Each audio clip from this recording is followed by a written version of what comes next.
on the hill. That said, it's a nice little view of this championship battle that's going to take place. We still have a long way to go in the chase, but last week a few drivers dug themselves into a little bit of a hole. Yeah, the guy that's on the pole here today, Jeff Gordon, had a mechanical issue, an assembly problem with a return spring bracket. It didn't allow the throttle to come all the way back into position, and the car contacted the concrete wall very hard and put him out of the race. But they did all they could do, picking up momentum. Seemingly took his breath away when he hit the wall, too. Do we think Jeff Gordon can rebound? I do. I think Jeff Gordon can rebound, and especially after what he did at Richmond to get himself in this position. Used a lot of effort, a lot of resources, and a lot of talent, which we all know Jeff Gordon has. So I think he can get himself back into the mix, Rusty, but he has to do it today. He does have to do it today. Brad and I had dinner with Jeff Gordon last night. He told us that he's on a mission. He's got to get it done right now. He knows he's behind. He's glad the mistake is done right now, but he feels like he can run good here today. He's on the pole. He is a little bit concerned about the way his car handled last night in practice, but other than that, I think he's going to be honored. I think he can make it up. I really do. And he didn't even pick up the tab last night. How about that? I know he did. You two guys have short changed. I wasn't picking up the tab. Hey, in 2006, I just want to remind you of what happened to Jimmy Johnson. He finished 39th in the first chase race, fell to 9th in points. Who won the championship? Yeah, Jimmy Johnson. There's another guy we should be talking about, the opposite of momentum. This happened for Denny Hamlin. He went into Chicago, the #1 seed in the chase. He's now 4th.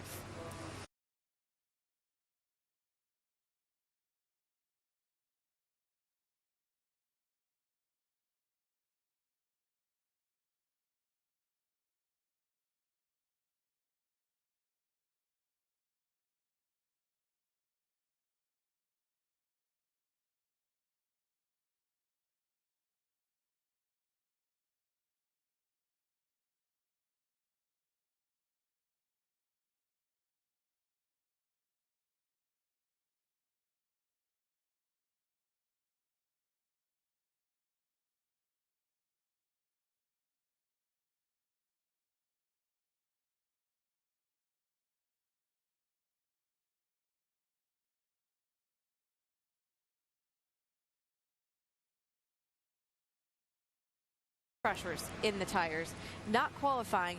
Denny Hamlin starting 32nd. He should be starting, based on practice, at least in the top 5. I don't even know where to start, because we've got a team, the #1 seed, 2 pretty big mistakes in 1 week. Yeah, you're absolutely right. And if you talk to a lot of these guys like Rusty and I did last night, talked to Clint Boyer, Jeff Gordon, Casey King, they say this guy is bad fast. He's on another planet. But to start 32nd puts himself in a little bit of a hole. And we've seen these mistakes out of this race team time in and time out. And I'll tell you what, I never had the privilege to win a championship, an NBA championship, because the window closed up on me. And when you have these opportunities to be in the middle of a playoff and you have a great team just like Denny has, and you keep having these little mistakes, that window starts to close. I don't care who you are. They better take advantage of what they got or it'll be gone.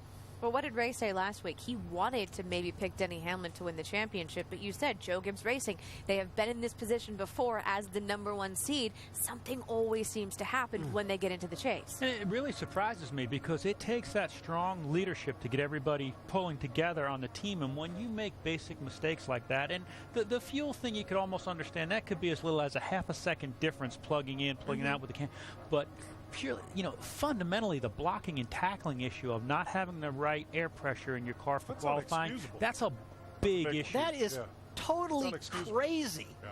I mean, to think that qualifying is so important. You've got to have the air pressures right. Yeah, you're right, Nicole, especially here. Everything is so important with that air. We talked about this in our meetings yesterday, and everybody was in disbelief that the car had really super low air pressures that you use for the race. In for qualifying, where for qualifying you want it really high air pressures, so you get that immediate grip right off the bat. Dumb mistake, but you know what? I've done a lot of dumb things. Well, it happens. I'm going to leave that alone. It happens. There is one more driver we should be talking about, and that is Matt Kenseth. Before we talk about him and where he stands now, a quick reminder about what happened to the 17 team in Chicago. I'm not really sure. Either a shock fell off or he busted a bump stop or something. It's wobbly down the straightaway and then drag splitter. I believe they found a shock laying off on the racetrack. Okay, well, hang on the best I can here. Sure, we got a little falling off lately. Well, Matt Kenseth is not returning to Roush Fenway Racing next season. He's going to Joe Gibbs, and he has said that's not a problem. We can still win the championship. just don't know how I feel about that right now, and I know you're not buying it either. Yeah, I'm not buying it. It seems like that the team is starting to let down on Matt just a little bit over the past several weeks, and we've seen some things happen uncharacteristically that would have happened had he remained the guy that's going to be in-house with that race team. So I think it's starting to unravel for that 17 team. But you know one thing about that, Brad? The car is fast. They're having some problems. You know, the wreck at Indianapolis, the wreck at Pocono, the shock falling off last weekend. But week in and week out, they're really, really quick on the racetrack. And I do look at the speed. I hear what you guys are saying about he's done, he's over, all that. By the way, you did say that about Jeff Gordon. He did pretty good. I said about Carl Edwards. I know you did. But the speed's there with that 17. Yeah, I think the speed's going to start to drop, though. We saw them at Chicago last week almost miss a whole practice session. Again, communication falling apart there.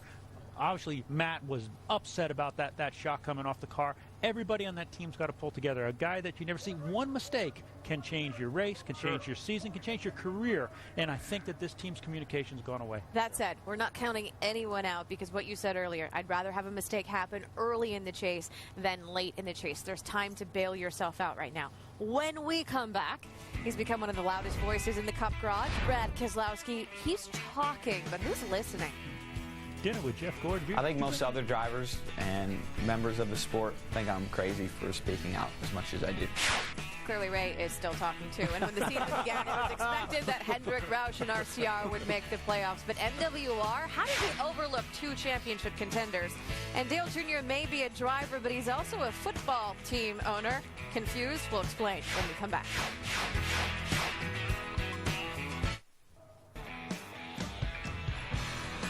NASCAR Sprint Cup Countdown is presented by TireRack.com. Research by Deliver Install Tire Rack. And in part by 5 Hour Energy. Hours and hours of energy. Want to be a part of our conversation? You can join us on Twitter at NASCAR ESPN with the hashtag PitStudio. And of course, join us during the race for Chase Chatter. Marty Smith will be here to keep tabs on what you are saying. Plus, we want to know from where are you watching the race. Tweet us your seat.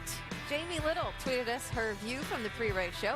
Travis Tritt, a little pre-race performance. And remember, when Brad Keselowski tweeted his seat during the red flag at the Daytona 500, it launched him into another world in terms of Twitter, and it helped establish even more Brad Keselowski as a voice in the Sprint Cup Garage. He may not always have a great day on the track, and you may not always like what he is saying, but Brad Keselowski is not going to stop talking. He just keeps on going. Well, I think a lot of people don't speak their mind because they're afraid. They're afraid of being thought of as misinformed or being criticized. I'm not afraid of being criticized. I don't think I really became outspoken until I started to become confident with the results. It started towards the beginning and at the end of 2009 where I got really comfortable with where I was at in the sport and where I'm heading. And that allowed me to have the confidence needed to be outspoken. The 48 might be the favorite for the champion, but we're not going to roll over and just let him have it. I just have a different perspective than most everyone else in the sport. I've taken on a role as a guy who's not intimidated by the challenges the sport faces. Social media is an outlet for me because it's an opportunity to react, to answer, and to just inform our fans. I love being able to be that person that can provide that for our fans. It's so few and far between that you can find anyone in professional sports who is true to themselves, doesn't sit back and say, well, if I say that, I've got to worry about whether I can sign this next endorsement deal with such and such, or they just think too far. They think too much about money and fame. Brad Keselowski, driver of the Penske Racing Dodge. Kyle Busch is an Yeah, sometimes I'm going to get out of the car and I'm going to have a perspective of, well, that really was just a racing deal. But when I don't feel that way, I'm going to say that was and I'm going to come out and be honest about it.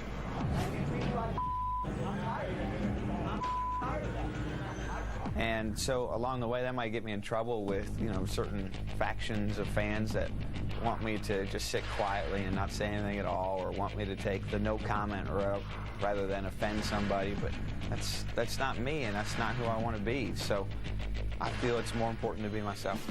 Someone was pushing me around, and I don't like that. I hate that. I can't stand for that. I won't stand for that. I don't pretend to know everything, but I offer the opinion I have at that moment, at that time. I want to believe that any performer or athlete out there would not be dumb enough to take a drug that is against the law. Someone had to come out and be straight about it. If I have to be that guy and take the momentary heat, then I'll do it because I know it's the right thing to be done. But when I really believe what I've said is not wrong, I'm not going to apologize. I think most other drivers and members of the sport think I'm crazy for speaking out as much as I do. His true skills shine on the racetrack, not really behind the microphone. They think I'm making it harder on myself than what it needs to be. And I don't disagree. I'm definitely making it harder. But I didn't choose to be in this sport because I wanted it to be easy. So there is a difference between earning the right to be the voice of the garage and just wanting to be the voice of the garage. Do you think Brad has earned that right, or does he just want it? Well, no, Brad is not the voice of the garage, number one. Brad is the voice of, like, Twitter. He likes to socialize with the media. He likes to voice his opinion on how his cars handle or other drivers and stuff like that. When I look at the voice of the garage, I look at a guy like Jimmy Johnson, Jeff Gordon, Tony Stewart, the veterans. Brad's a great guy and a great driver, but he's not a veteran yet. He's pretty new to the sport. He's volatile in the ways that he voices his opinions and stuff like that, but I don't look at him as the voice of the garage. I think it's somewhat refreshing, though, to see a young athlete come in. Whether he's earned the right to be the voice of the garage, he's earned that time. The media wants to talk to him. They want his opinion. You know, whether or not he's going to make it hard on himself, it just, you know, if it's okay to say something if you've got something to say and you can back it up. And right now, he's doing that. He's earning that time by winning races and running out front. So hopefully the wisdom of experience will let him be the voice of the garage someday. So, member of the media, if you want a good soundbite, you do know you can go to Brad Keselowski. He will give you something. Or Brad Doherty. He'll stir something indeed, up. Indeed.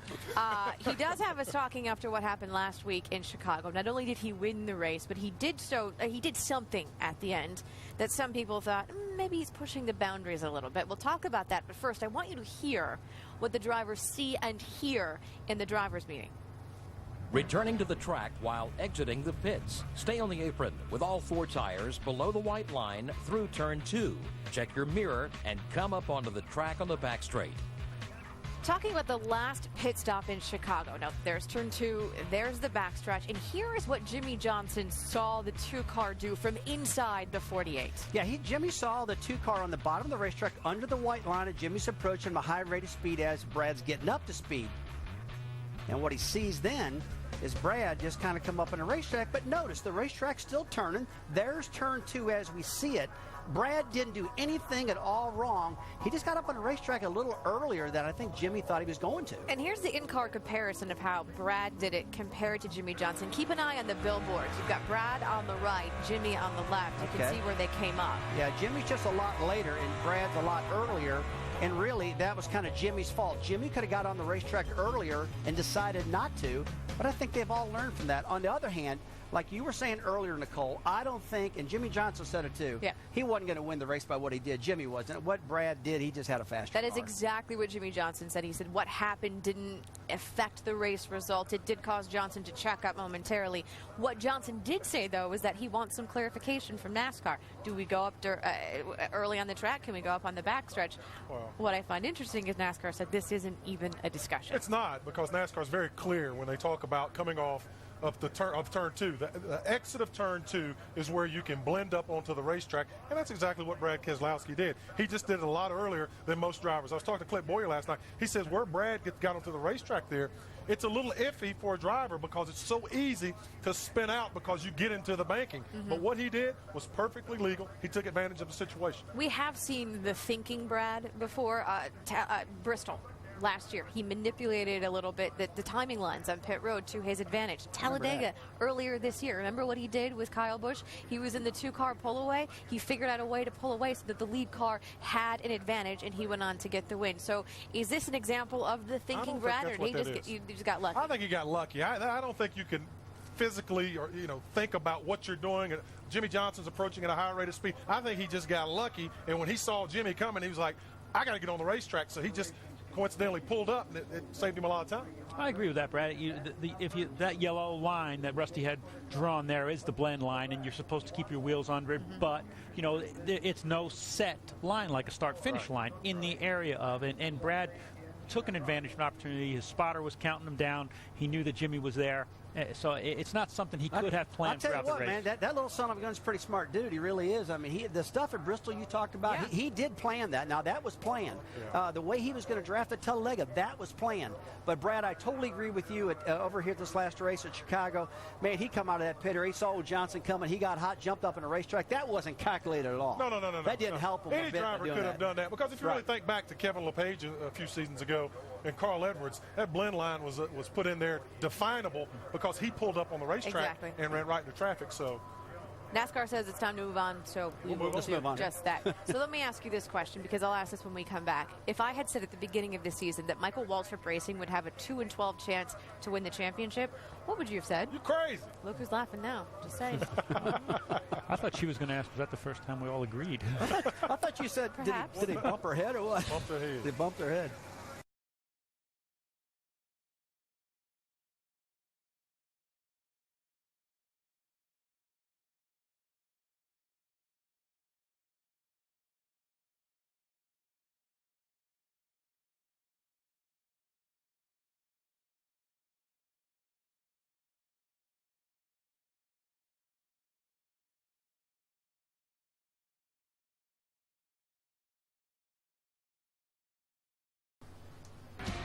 Welcome back to New Hampshire. After this race, there will be just 8 to go in the season. But right now, I want you to think back to the beginning, because before this season began, a few team owners, perhaps rightfully so, made predictions like my team will be in the chase. Rick Hendrick said all 4 of his cars would make the chase.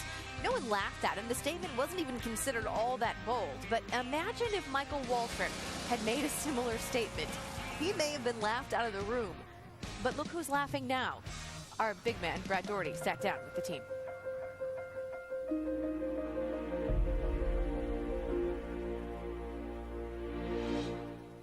David Rudiman has won the Coca-Cola 600. It's Michael Waltrip's first win as a car owner in Sprint Cup competition. I've been in this industry for 30 years, and I've won a few races, and now this is my passion. This is my desire to give the tools and the parts and the pieces to the drivers and let them go win more races than I ever dreamed of winning. Here he comes! He got him! Mikey, you got him! All right! Hell yeah! When I won that truck race in Daytona last February and standing in victory lane knowing I might not ever win another one, you know, this could be it as a driver. It just, it touched my heart that God allowed me to have that moment so that I could say, you know, I've had a great time being a race car driver. It's all I ever wanted to do. And to get to celebrate this moment and know there might not be another one like it, it was so special to me. Michael Waltrip has had plenty of success as a driver, and now, finally, as an owner. Last year, MWR added Clint Boyer and Mark Martin, but hiring Scott Miller as Executive Vice President of Competition may have been the biggest difference. Scott's amazing. He's constructed championship contending race teams in Cup. That's what he does. He puts cars in the chase. I wasn't real good at the finance thing. Well, I'm not real good at knowing how to build a championship contending team either. But I know how to find people and support them. And I think we've done a nice job of that. And then our drivers, getting Boyer. Well, tell me about that. Clint Boyer, RCR, he was one of the young guns in the sport. How in the world did he end up at MWR? Well, he had a sponsor in 5 Hour Energy, and he thought he had a deal at RCR to race there, and his deal fell apart. And he went shopping around. Quite honestly, I don't think he was convinced this is where he wanted to be. We had a great meeting with Clint and his brother and all the folks from 5 Hour and told them we were building something special here. I promised them we were. And Clint Boyer will flash past the start-finish line, guys, and he'll win the Toyota St. Mark 350. Yeah! Didn't matter where I went, what organization I walked in the door to, all doors, open towards MWR. Everything, all signs, everything pointed to MWR. I think maybe the most special addition to this wonderful place has been Mark Martin. When Mark talks in the competition meeting, it gets real quiet, and people listen because they want to understand what he's hearing and what he's thinking. And then, aside from that, just his his determination and his discipline and his work ethic. He makes me want to be a better person. He makes everybody around here strive to give more and to be more. Nothing is more rewarding than having people that want your help or your advice. And if you're able to do that and see progress from that, then it's really fun. It's been a breakout year for Michael Waltrip Racing, and Clint Boyer is at the head of the pack. It's just, you know, everything's finally coming together. It's no different than a puzzle. It really is. You know, I mean, you can have all the pieces, but if you don't put it together correctly, it doesn't look right. We're obviously a dark horse, you know. We're the little guy, we're the new kid on the block, and, you know, anytime that you go up against someone like Hendrick Motorsports with the driver pool they've got and the engineering and resource pool they've got, it's a tall order. But I look at us as the little team that could. We'll see what happens. We gave Roush and Hendricks a 25, 30-year head start. And so we're catching up, and it feels great. And it's because of a great driver lineup with Martin Jr. and Martin and Clint. And they've got crew chiefs that they really enjoy working with, and the crew chiefs love working with one another. So every time one of these cars pulls into victory lane, I just look around and I just tell everybody on the team, just living this. This is a privilege. So I'm really happy.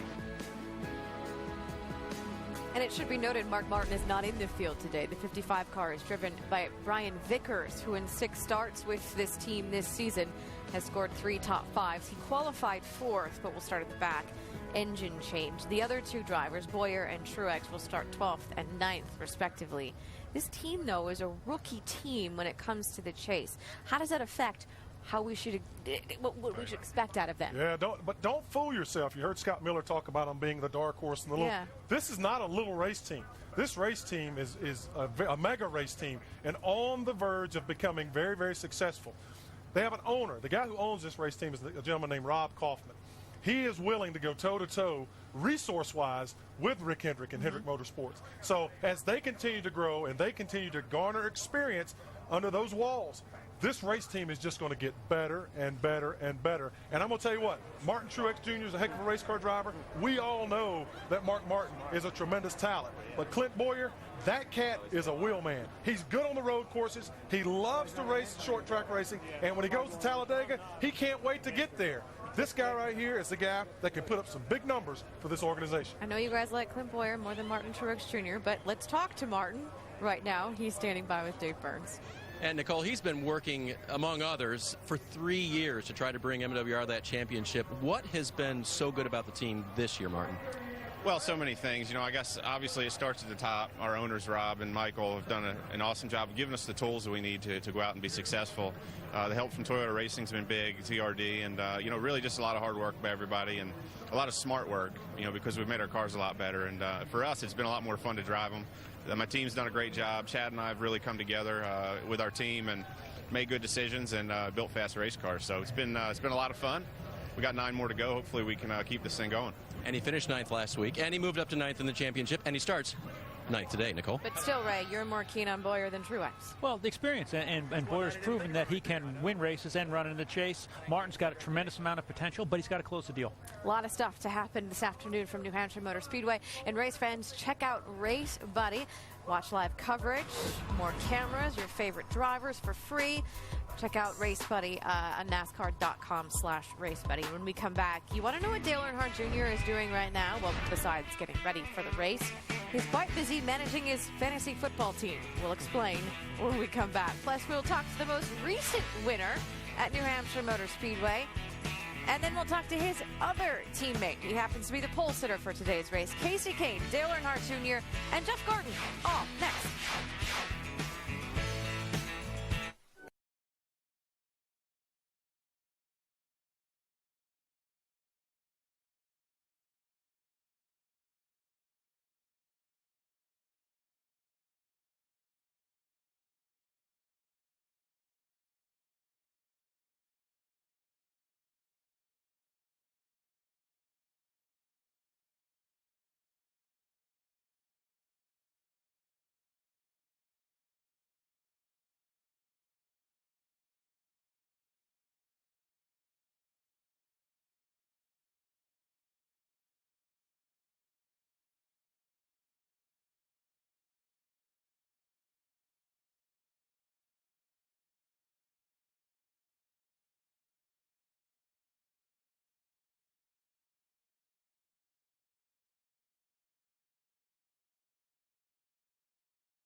in July, and the July race was really just a glimpse into the future. Who finished into the top 13? All 12 of the eventual chase drivers, with Ryan Newman crashing the post-race party. And who won? That was Casey Kane, who's now with Doc. Yeah, we warned fans a couple weeks ago, Nicole, that the quietest driver in the chase could end up making the most noise. And Casey finishing third last week, moving up 6 spots to 5th in the points. Back with the same car you won with here in July, but a little tight in final practice. What about expectations today? Well, I think expectations should be pretty high. We've done a really good job. The team's done a really good job of gaining a lot of points in the last 10, 15 weeks, something like that. So I feel good about today. You know, we were a little off yesterday, but we were great on Friday. So we put a couple of the things together that I liked from Friday and that we ran the first race here. And we have a great starting spot, so hopefully we can go forward in our Farmers Insurance Chevrolet. Good luck today. All right, thank you. That starting spot he's talking about, Nicole, is 6th, so he's already toward the front. All right, so he's toward the front, but what is the single most important factor when it comes to winning this race today? Nicole, to win this race, you got to have the best track position you possibly can. Whether it takes putting 2 tires or 4 tires on the car to make that happen, Brad, you got to do it. The other thing you need to do, you constantly got to stay working on this chassis, because this car is going to change throughout the race. The track conditions are going to change. Stay working on the car. And those restarts, man, those restarts are everything in the world. You got to be careful getting into one, nail the restarts, 2 4 tires, all that stuff I just mentioned. Yeah, when you hit the restarts like you're talking about, you have to maintain position too. You cannot lose a ton of spots on those restarts, because you will not get them back. As these tires fall off, everyone's running the same speed. It's so hard to pass. You have to dig in throughout the day and maintain your position in order to get a good finish. You want to be on the inside or the outside? Well, I think here you're going to want to be in the outside. Good question as it goes on. But I want to comment on the 2-tire versus 4-tire thing. Good point, Rusty. You know, you want that track position, but these cars have so much power. You got to time your left sides. They don't really use them up handling, but you still need the left rear tire to drive off the corner. And to win here, you've got to be able to get to the gas and drive off the corner. You don't want to leave the left side tires on too long. You know, totally agree. Have to worry about track position, at least early on in the race. That would be the Coors Light Pole Award winner this week, Jeff Gordon, who's standing by with Vince Welch. Well, and his beautiful daughter as well. Starting up front, no stranger to that. You've done that here now for the 6th time. You've run a lot of races here, Jeff. You've started up front and won. You've started from deeper in the field and won. How big is the track position here today that you've got? It's really big. You know, plus that #1 pit stall is huge. So, you know, our drive-in Hunger Chevrolet was great on Friday. You know, we struggled a little bit in practice for the race yesterday. But I'm very confident in Alan and our engineers and the adjustments that we've made overnight. And I think we've got an excellent shot at, you know, this track's going to change a lot, especially with the rain. But I think we've got an excellent shot at winning this race. This is one of my favorite tracks, but it's going to take a lot of work to make it happen. There's some guys that are better than us, but they're deeper in the field. Just wait and see what happens. Should be fun. Thanks, Jeff. Nicole? Let's hit on a few news items, starting with A.J. Allmendinger. He's been reinstated by NASCAR after completing the Road to Recovery program. He was indefinitely suspended after failing a drug test in July. Allmendinger is no longer employed by Penske Racing. The 22 seat has been filled the remainder of this season by Sam Hornish Jr. and next by Joey Logano. So Allmendinger is seeing what options might be out there. And in unrelated but sort of related news, Regan Smith is also exploring his options. What's going on, Jamie Little?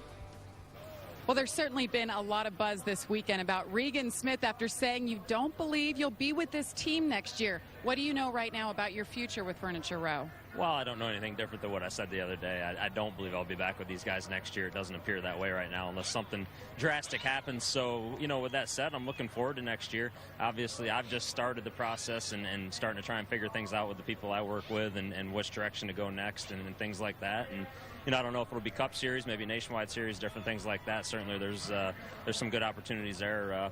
We'll just have to wait and see how stuff plays out over the next couple weeks, but I'm excited to finish this year with these guys and go out on a high note. Definitely the focus on today's race. Last year you finished 10th here. How do you expect to run today? Well, I expect to run good. We expect to run good every week. We weren't terribly happy with the car yesterday, so we made some pretty big changes to it overnight. So it's going to be a little bit like a birthday present for me today. I'm going to find out what I got when I get down to turn 1 and sail it off into the corner there. But, you know, my guys do a really good job. We've been making big gains and big improvements over the past few weeks and really learning a lot and getting faster, getting the speed back in the cars that maybe we didn't have for a little while this year. So it's going to be an exciting day. All right, he said birthday present. Happy birthday today, 29 years old for Regan Smith. Nicole? Thank you. When we come back,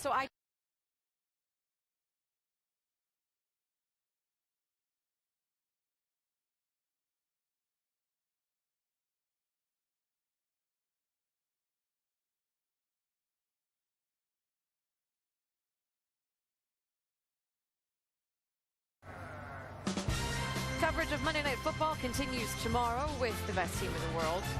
That would be the Green Bay Packers, and perhaps a little bit of editing there. Traveling to Seattle is the Green Bay Packers in Seattle against rookie starter Russell Wilson. Monday Night Football, Packers-Seahawks tomorrow at 8:30 on ESPN, and it'll be a big night for those with Aaron Rodgers on their fantasy teams. Maybe he'll finally put up some big numbers. And now you may be wondering how fantasy football could possibly be a topic of conversation now, about 30 minutes before the green flag in New Hampshire Motor Speedway.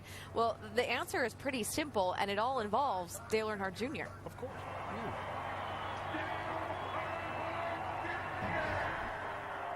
The first thing I did at the draft was I drafted Matt Forte. Watching him last year, I thought he's almost like two running backs in one. And I got Jamal Charles set with a very strong running back core. I went with Marcus Colston in the third round, the guys that kind of have a little more dynamic to them. Got Jordy Nelson. I got Matt Shaw to be my starting quarterback.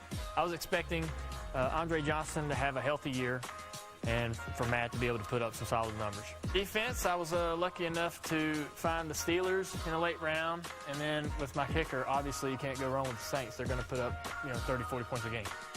Tell me your team name.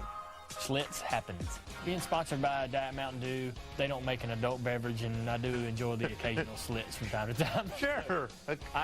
What's fantasy without it? Right. You got RG3 on any of your teams? No, I don't. He didn't fall to me. I drafted late in quarterback, and RG3 didn't fall to me. I didn't really anticipate drafting him because I was unsure of mixing the emotion of my fantasy team and the expectations and hope that I have for the Redskins. Who's in your league? Is it fellow racers? Is it buddies? The one league that I have is all friends of mine that I've just known for years. They really have no connection to racing. Mm-hmm. But the other two leagues, one is all the guys that are on my road team. And then I have another league which is sort of a mix of people that work at Hendrick Motorsports. Fantasy ever interact with racing? Like, how fast you want your tires changed, Dale? You got a running back I need. Like, yeah. Has that ever come into play? Absolutely, all the time. I've used the waiver wire. I've used free agency, and I annoy everyone with trades. Are you that guy in your league? Yeah. You're the annoying trade guy in your league? Yeah. Normally, most fantasy players on Sunday checking the waiver wire, adding, dropping, and then, of course, keeping up with their scores. You got work to do on Sundays. Right. How do you keep up with your leagues? I feel like I'm at a disadvantage. Right. There's times when our races are starting at the same time players are locking. I have to take the gamble of either leaving him on the starting roster or pulling him out. What happens like during a yellow or anything like that? Are you getting updates? Are you asking about your fantasy team? Yeah, I hate to admit it. I'm probably going to catch enough grief admitting that I do get the Redskins scores from time to time. Anybody know what happened to the Redskins? They won. Oh, yeah.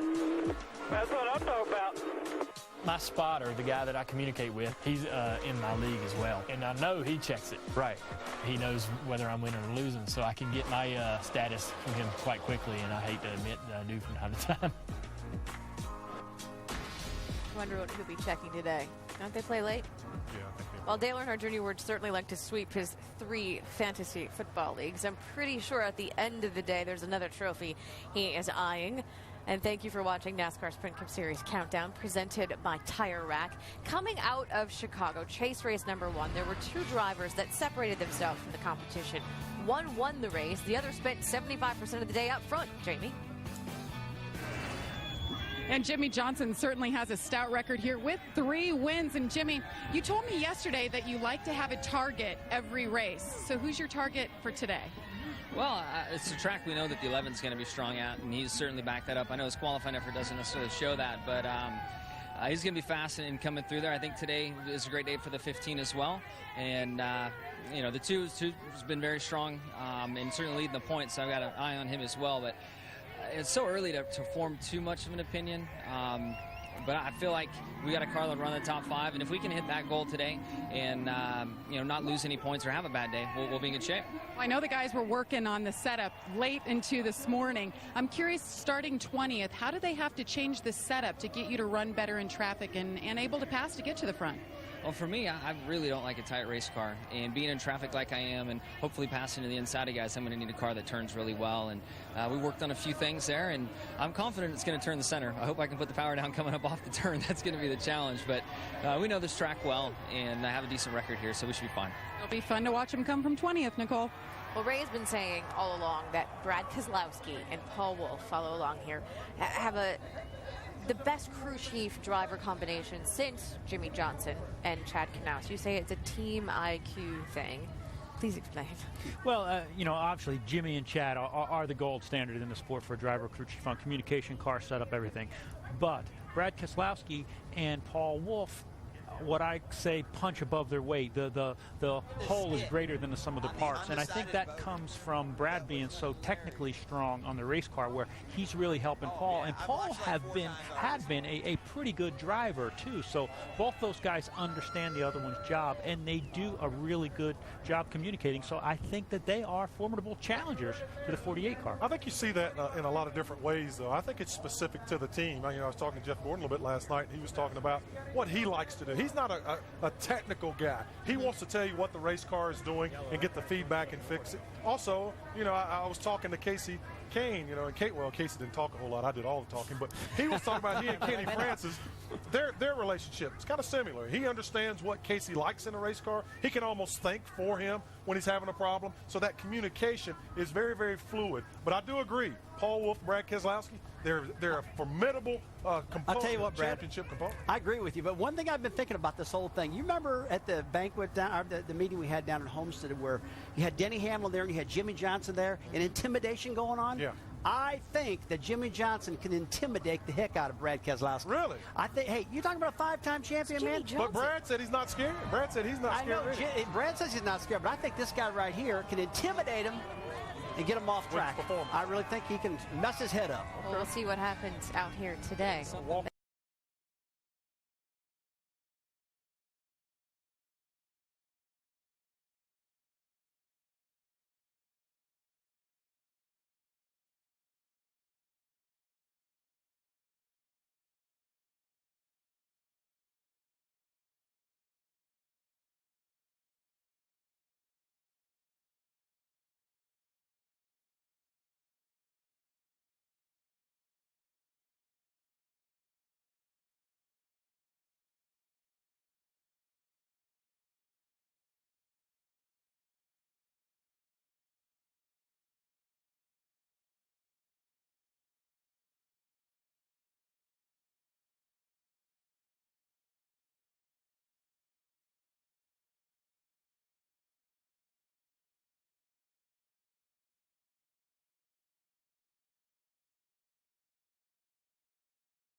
Hamlin last week, and remember, folks, back it was a fuel issue at Phoenix at the end of 2010. It sort of deflated Denny and his team.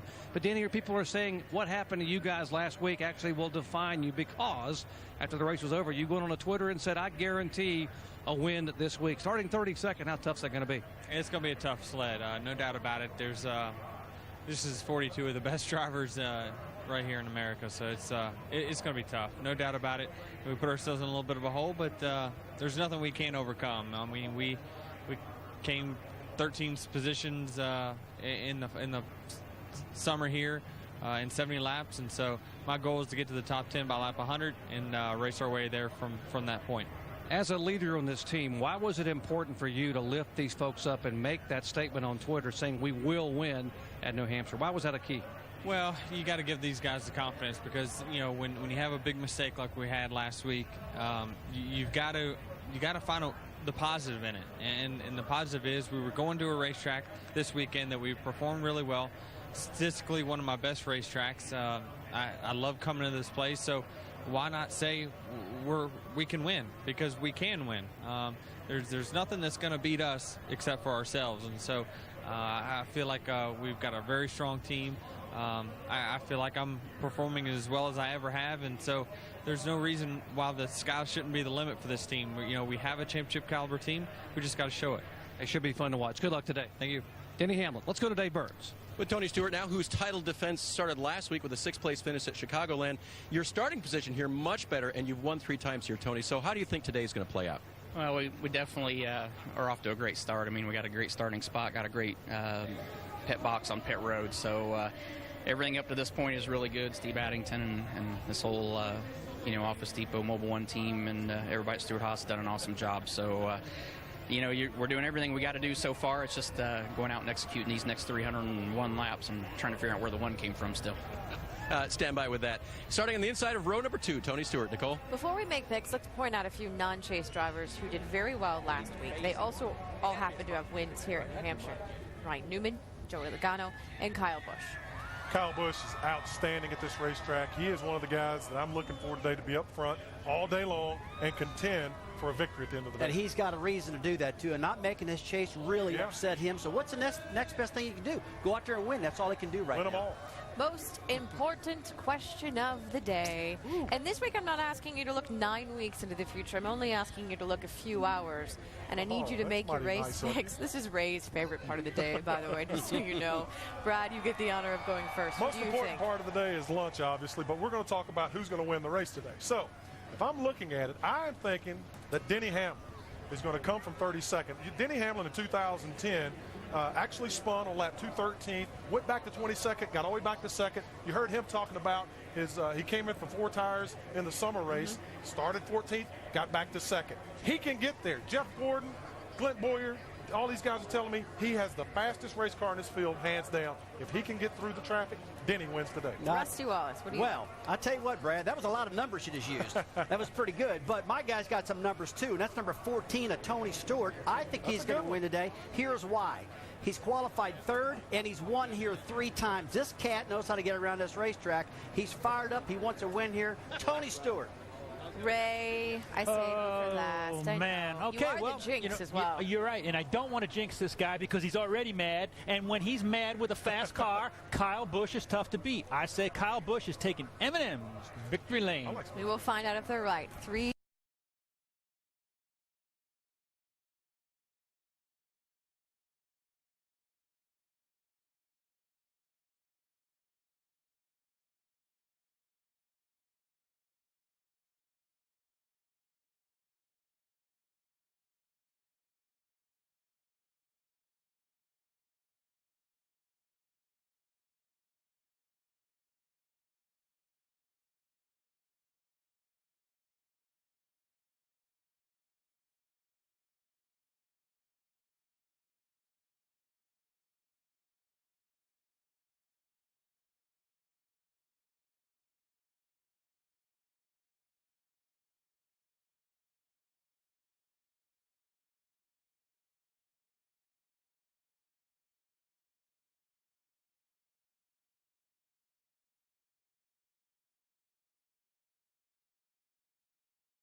up along pit road, the fans are rising to their feet, and it's time for us to go trackside and join the opening ceremony. Ladies and gentlemen, boys and girls of all ages, at this time we ask that you please rise, remove your hats, as the Department of Defense Combined Services Color Guard presents our nation's colors. please remain standing as Chaplain Kevin Forrester of the United States Army offers our invocation. Would you join me in prayer, please? Almighty and holy God, we have already been reminded on this beautiful day that great and wonderful things have happened here this weekend, and we give you thanks and praise. And now, Father, as we engage in this race day, we pray for your blessings and safety over all those who participate, the drivers, the crews, the fans. May you watch over and keep us all. But, Father, we especially remember those soldiers who are here today who are about to head to Afghanistan. And we pray, God, your grace and blessings and peace be upon them as they go forward from this place. Protect them, protect their families. Return them home, we pray, with your hand of mercy upon them. For we ask all these things, Father, in the precious name of our Lord and Savior. Amen. Here to perform our national anthem, please welcome Vermont's own 40th Infantry Army Band.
What a beautiful day. A huge crowd gathered here for the race. And now a final family moment before the race begins. And that baby boom among drivers in recent years means there's a lot of kids to kiss down on the pit lane. And for the young ones, it's one of the highlights of their week.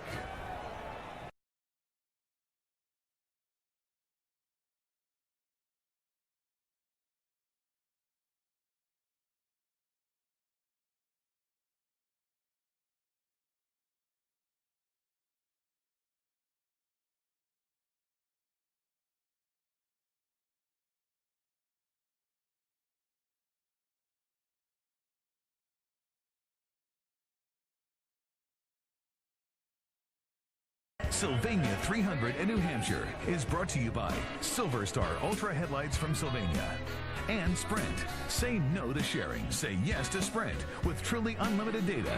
Visit sprint.com/speed.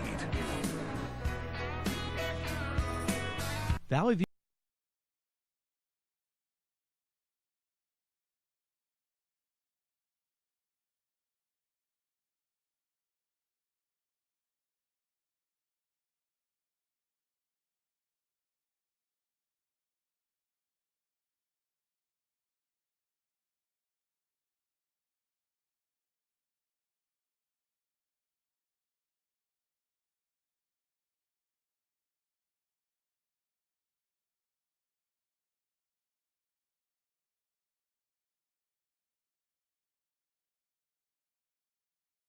Top 13 positions. Might be hard to make up points today, but easy to lose a chunk if you should have trouble over the course of this race.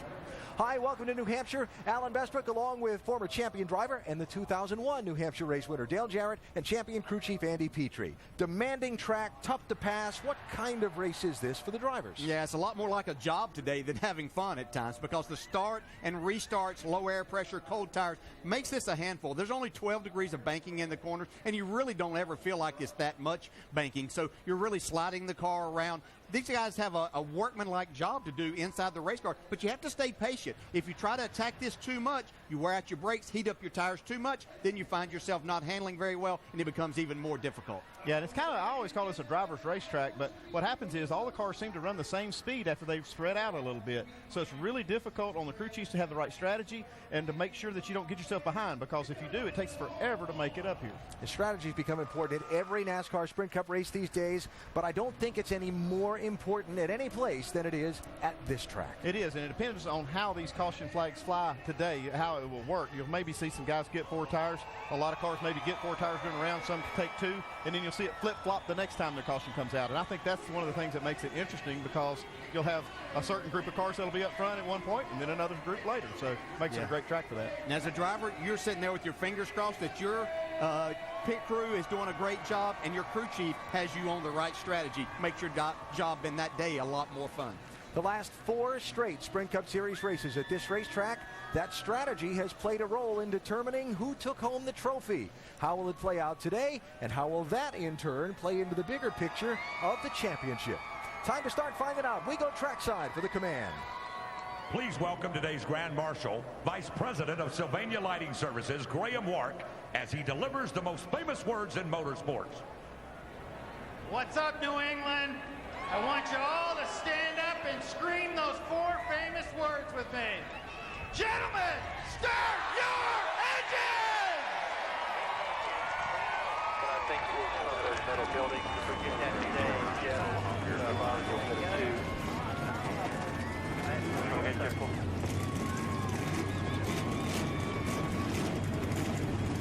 Now you see what I want. And we're ready for chase race number 2, the Sylvania 300 at New Hampshire. Today's ESPN in-race reporter is one of the championship chasers. Kevin Harvick is the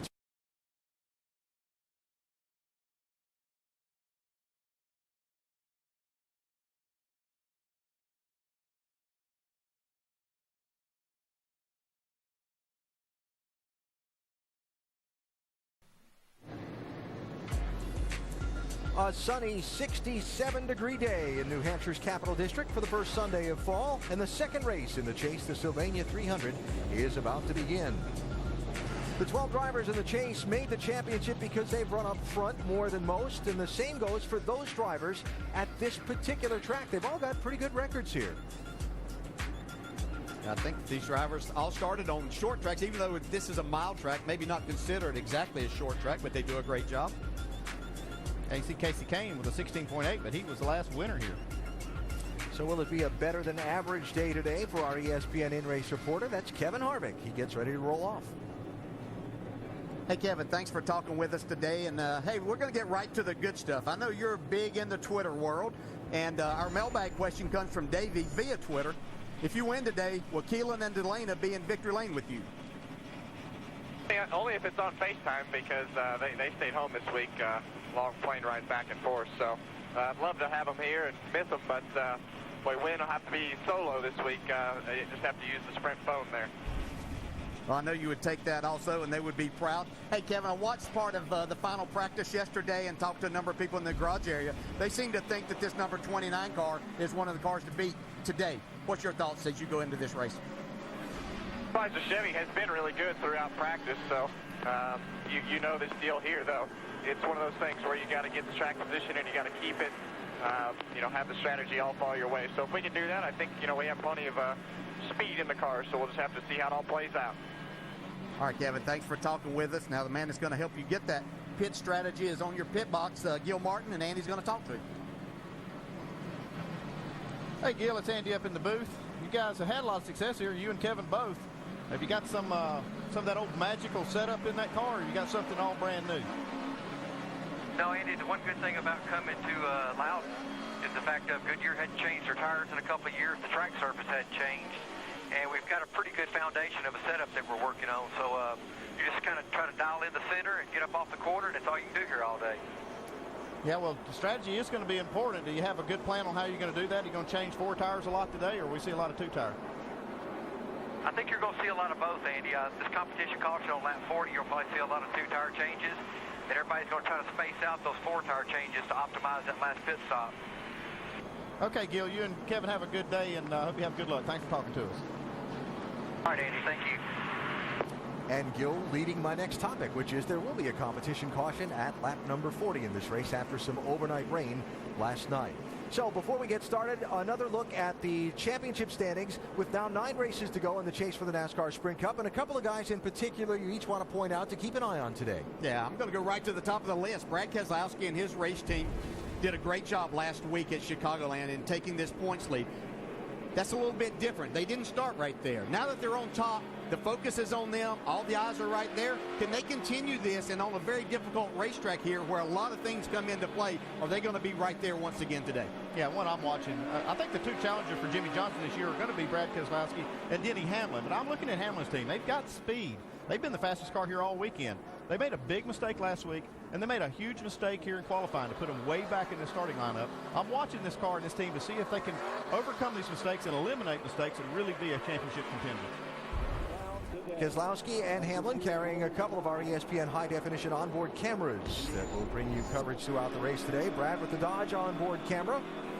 Championship leader getting ready to go. Casey Kane won the July race here. He's got our sprint on board. Denny Hamlin coming from deep in the field, the fresh from Florida Gulf Seafood camera. Tony Stewart, defending winner of this race, the Mobil 1 on board. And Clint Boyer, a 2-time winner of this race, has our 5-hour energy on board. Got a packed house here today. Oh, yeah, it looked awesome. Beautiful day to win a race. Yeah, sure would be. Kevin Harvick's also got a Goodyear onboard camera for us. Heard from Kevin a minute ago. Jimmy Johnson has the Lowe's on board. Got a little bit of a challenge ahead of us, guys, but nothing we should not overcome. Remember this: 1 lug nut, 1 jack post, 1 can of fuel, 1 lap at a time. A little bit of a challenge, Jimmy, starting back in 20th. Dale Earnhardt Jr. has our Chevy on board. Earnhardt Jr. with a little bit of a challenge also, starting in 14th position. And as we get set to go with the Sylvania 300, a reminder that you can check out NASCAR.com/RaceBuddy and follow your favorite drivers for free today with 8 live camera views as they chase victory here at New Hampshire Motor Speedway. So again, a quick mention, some rain overnight, competition caution coming at lap 40. That's kind of standard procedure for NASCAR and the teams. And this note, the winner of the 2nd race in the chase has won the championship the last 3 straight years. Who wins the Sylvania 300 today? Time to start finding out.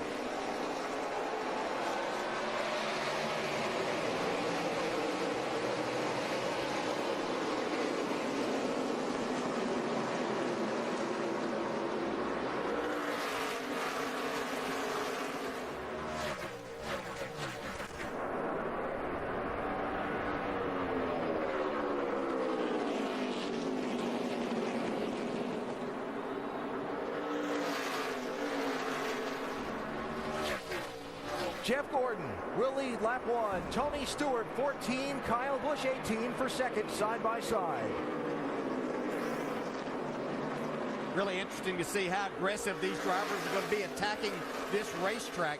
Not a lot of grip, as I said, with the air pressures low and no rubber on this racetrack because there was a hard rain here overnight. Bobble for Carl Edwards in 1 and 2. It's going to cost him a spot, maybe more. Ryan Newman, 39, went by. Here's Casey Kane in the 5 to Edwards inside. Yeah, Edwards qualified, had a good qualifying effort, but seemed to really struggle yesterday during the practice sessions.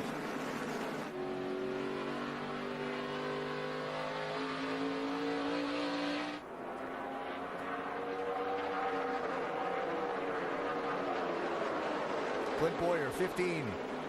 2-time winner of this race, trying to ease toward the front as Tony Stewart tries to ease by Jeff Gordon for the lead.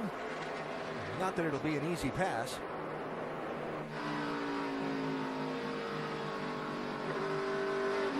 I see Gordon trying to get back to the gas there. Big slip. Tony Stewart take advantage of that and go to the front. That's one of the big challenges here at this racetrack. All these cars have so much power. It's so hard to hook them up off the corner. The track's so flat. And that's the key, is getting the car to turn through the middle and keep it tight off. It's like Stewart's car is doing all of that right now. Look at this knot. Kevin Harvick on back. Harvick running in 13th. Joey Logano, Jimmy Johnson, Brad Keselowski all right there. a lot more.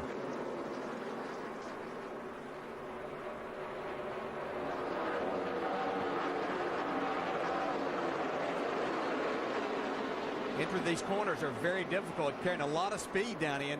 You use a lot of brake initially. You need to get off of it and let it roll. But being that inside car, you have to be extremely careful of getting loose and then crashing yourself or the car that's on the outside of it. There's a little bit more banking in that second and third lanes. As you can see, that short distance around the track is kind of appealing. You see a lot of cars trying to go for that. Little being the key word there. A little bit more banking. Yeah, a little bit. Dale Jr. moving up a spot. 88 car cracking the top 10. And Jeff Burton. A little tap and a little nudge on Greg Biffle. I'm here.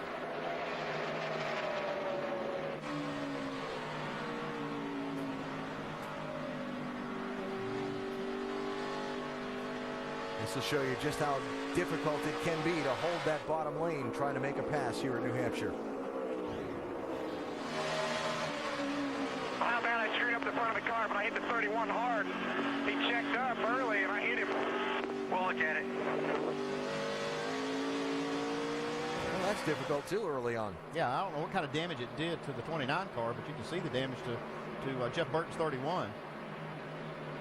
Didn't seem to affect Burton, though, getting in the corner and getting that shot. This has been one of Jeff Burton's best racetracks. I'll be surprised if he doesn't have a good run today. Greg Biffle slipping back a little bit here in the opening run. Biffle, a former winner at this track, as is the man trying to pass him, Joey Logano. Yeah, and I mentioned Carl Edwards struggling. It seemed that all the Fords were struggling in practice yesterday. Just couldn't find what they needed for speed and longevity. Yeah, it was kind of funny. All the Toyotas seem to be fast. Here's one of them trying to make a move now. See Kyle Busch trying to make a move on Jeff Gordon. All the Toyotas were fast in practice, and it seemed like all the Fords were not, and the Chevys were kind of right there in the middle. Got a Chevy leading right now, though.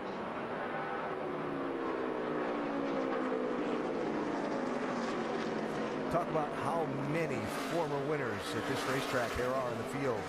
Kyle Busch, former winner. Jeff Gordon, former winner. All four of those guys are former winners here. How about 24 car early on, Vince? Doesn't look so good. No, you know, and despite the fact that they started this race from the pole, Alan Gustafson, the crew chief, told me this morning the one issue they've really dealt with this weekend is the entry to the center.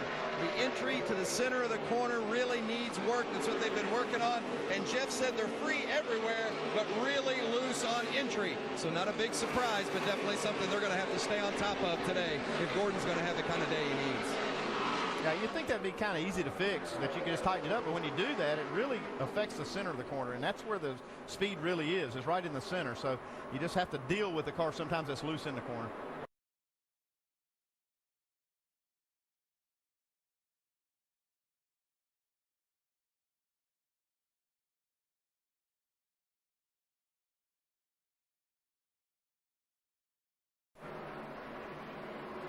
Tony Stewart, the early leader here at New Hampshire today. Which driver do you think will take first out of this week's top 4 qualifiers?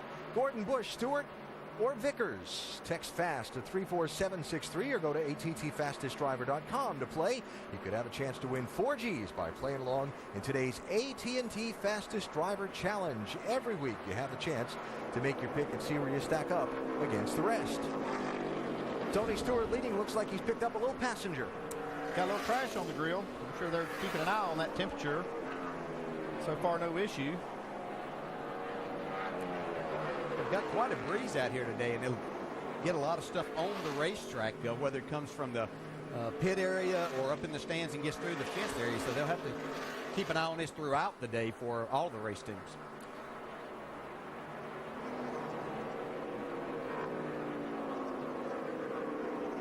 Jimmy Johnson, Joey Logano racing for 14th and 15th positions. Joey's got a big piece of debris on his grill. See, I believe it is, but like you say, Dale, that wind blows all the trash out of the grandstands and blows it on the track, and it is a problem. Saw Jimmy racing with Brad Keselowski a little while ago, Jamie. He's gotten by him now. Yes, he has. Moving forward, Jimmy told me yesterday the reason they qualified 20th is the air pressures weren't quite right. He said he went into the hauler and he was pretty upset and until he saw the 11 and Denny Hamlin go out. Same thing happened to him, and he qualified worse. But they're pretty confident in their race car as you see him pass the 20 of Joey Logano. All right, and Jimmy picking up another spot there on Joey Logano. So we talk about the difficulty of passing here. It can be done with a good race car. You can move your way forward. You just have to be patient as a driver and understand where it's best to push the issue and when it's not.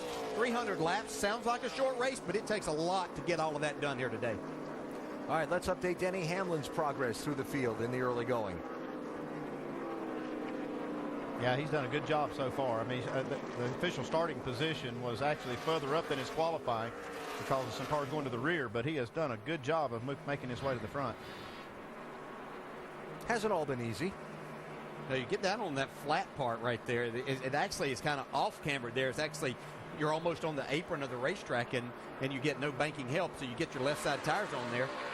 Almost a little contact, but it shows how good Denny is in the handling of this car. Looked like they were going to touch, but I believe everything's fine.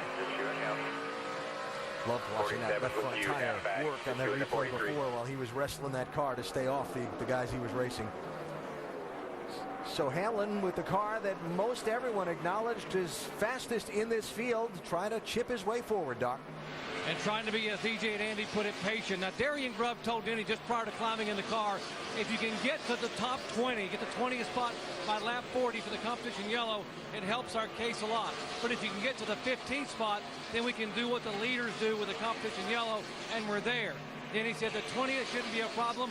Getting the 15th might be a challenge, and indeed it is. And right now, by the way, he's complaining he's very tied off. That's why it was really hard for him to stay off that 43 car coming up off the corner. Well, he has made it up into the top 20, Doc, and he's 3 spots away from cracking that top 15. Denny moving up into the 18th position.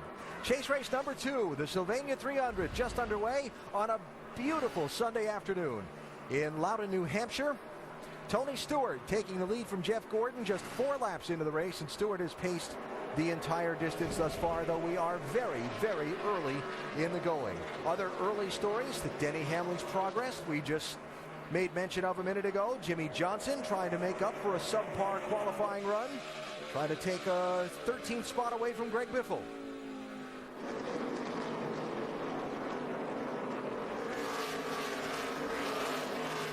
That right there is what you have to have your car to be able to do. We talk about making passes. You could see Jimmy Johnson's car right in the center of the corner, how it rotated and able to get back in the throttle and get the drive off that you need. You have those two things going for you, you can do a lot on this racetrack.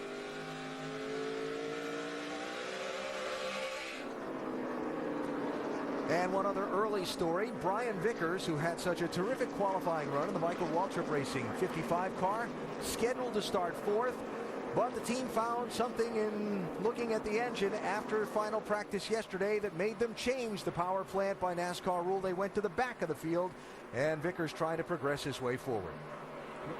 Well, he has been amazing in this car. Every start that he's made in it, he's been good all weekend, and now he's making his way to the front. Must be going pretty good for him, Jamie.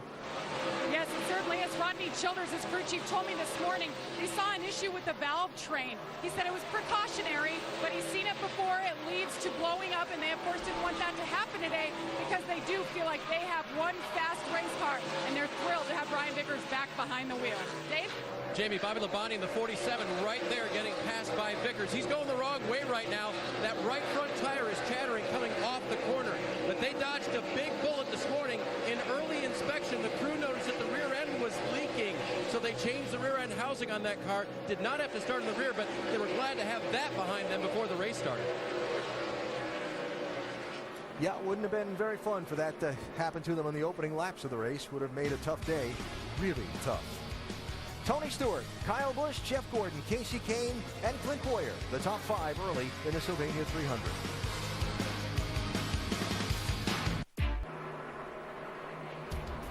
Aerial coverage today provided by Goodyear. From pit lane to victory lane, every NASCAR driver counts on Goodyear tires. Goodyear, the official tire of NASCAR. Beautiful day to be flying around over New Hampshire Motor Speedway. Beautiful day to be at the track for the Sylvania 300, and we welcome you back to our coverage of chase race number 2. I invite you to go to NASCAR.com for all your latest NASCAR information. A lot of teams going to be really happy to see this competition caution that's coming 5 more laps from now, because there are a lot of teams with a lot of stuff on the grill. Yeah, you can see quite a bit of trash is accumulating, and they only have to run about, what, 6 more laps before the competition caution. But you can see right here, a lot of cars gathering a lot of trash. Tony Stewart, Jimmy Johnson. That's Joey Logano. Pretty good size piece on Joey's car. Yep. Looks like there's some on his brake ducts as well. And a race for the lead shaping up as we close in on the caution also. Kyle Busch, 18, closing in on Tony Stewart. Putting Joe Nemechek in the 87 lap down. Kyle Busch with another good run. He was solid last week at Chicagoland. Just unfortunately missed out by a couple of points of being a part of the chase.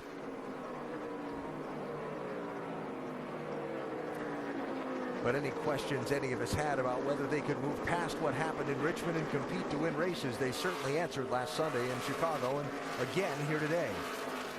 Yeah, and I would expect nothing less from the driver's side of that with Kyle Busch, no doubt. All right, yes, I'm loose in, but I'm really starting to have to stop the car, getting to the center because I'm getting real tight. I don't know if that tight is what's turning my loose off. Maybe, I don't know, then right there I hit it, and both ends so good. 10-4. Yeah, you can hear while he was making those comments, it sounds like he maybe found a little something, and I'm watching his lap times, and it seemed to have picked back up. He's actually closed the gap a little bit on Stewart's lead. So Jeff Gordon running in third, less than a second behind the top 2. Denny Hamlin. Doc's report a little while ago was that if they could get into the top 15 by the competition caution, it'd make their strategy a lot easier. Well, he's done it. Yeah, he's almost got to the top 10. Yep. That right there put him in 12th.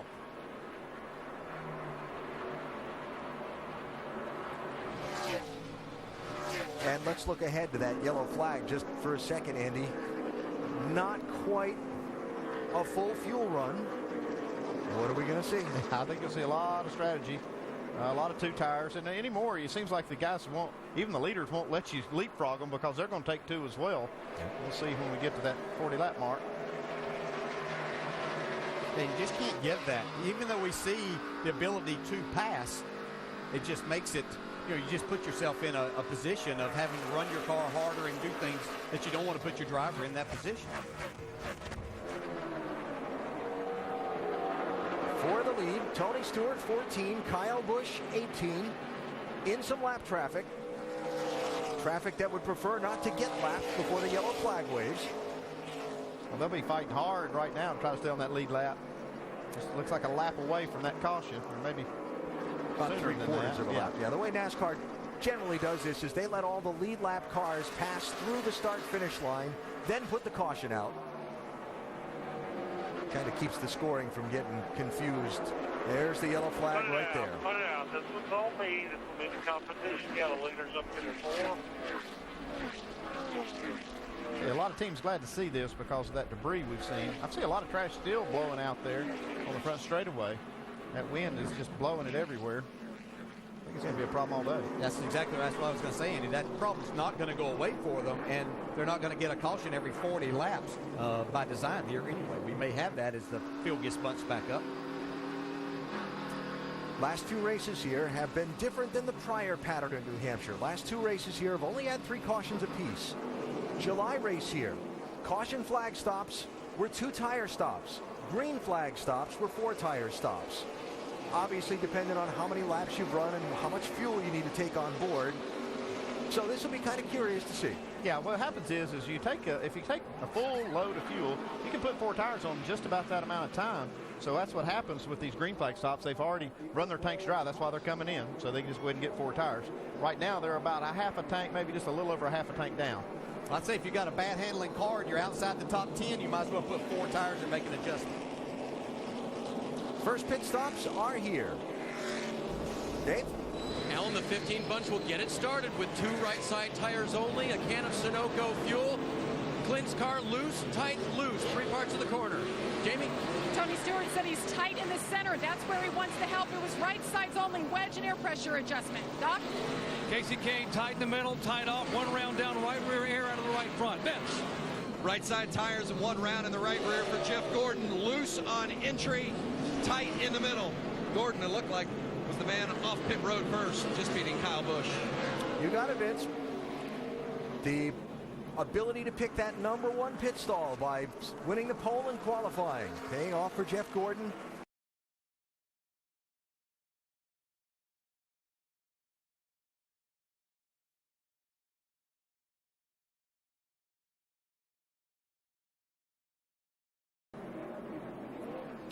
Doubled up for the restart. Jeff Gordon, Kyle Busch along the front row of the Sylvania 300. Tony Stewart led coming onto pit road, but nothing that was his fault cost him a couple of spots.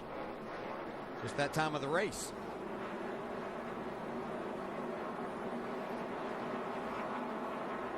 Andy, you got to do better with your coloring than that. See, Stewart just had to check up. Keep from getting involved in a pit road accident there. That cost him. I always had trouble coloring inside the lines, too.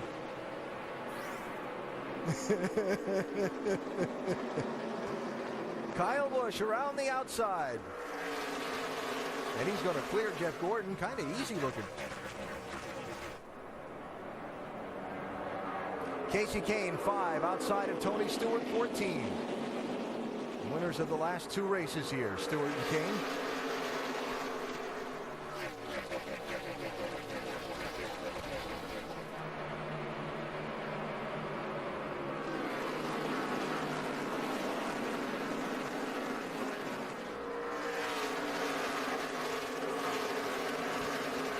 And Denny Hamlin continuing to march toward the front in that 11 car. Well, look at this, 3 wide. This is, you can just see how well his car is working, though, just like it's on a rail. That's impressive right there. That was. Just, I mean, to drive by Jimmy Johnson like that, too, because I know Jimmy was making sure that he didn't get up in to the 27 of Paul Menard. So that's 8th place from essentially 28th place on the grid for Denny Hamlin. Not even 50 laps in. On a track that's almost impossible to pass on. And see, he's proven that theory wrong, Yeah, isn't he? yeah, he's done that before, though. He did it up here in the last race. Yep. Matt Kenseth, 17. Jeff Burton, 31. It's 12th and 13th. And Dale Earnhardt Jr. lost a lot of ground on pit road on this series of stops. He came in 9th. He came out 20th.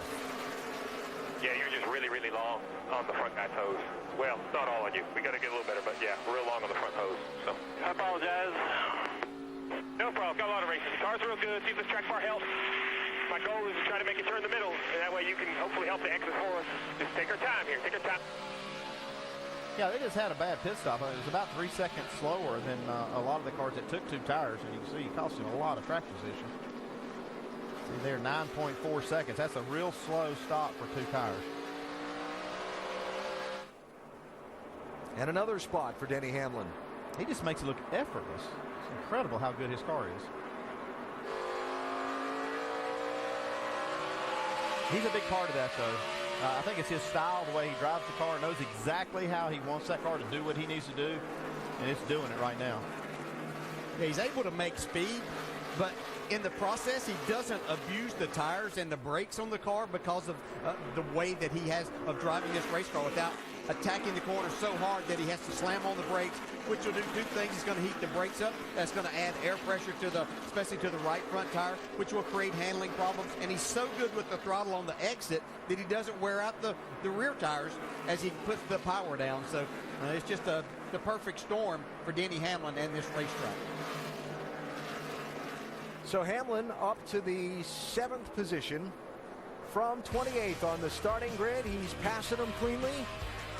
And he's not afraid to give him a little nudge when he needs to as well. Hamlin and Martin Truex Jr.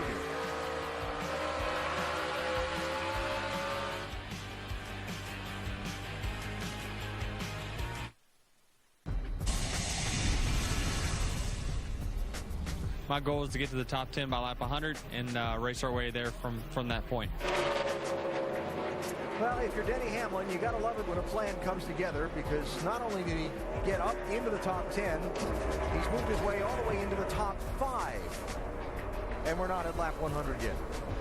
And he's still not done. He's still passing cars. Marching forward is Denny Hamlin. Remember, the team made a mistake on Friday during qualifying, forgot to set the air pressures the way that they needed to be for qualifying, which is different than where you'd start them for a race run significantly. And it caused Denny Hamlin to only qualify 32nd fastest by a couple of other cars dropping to the tail. He moved up to 28th in the starting grid.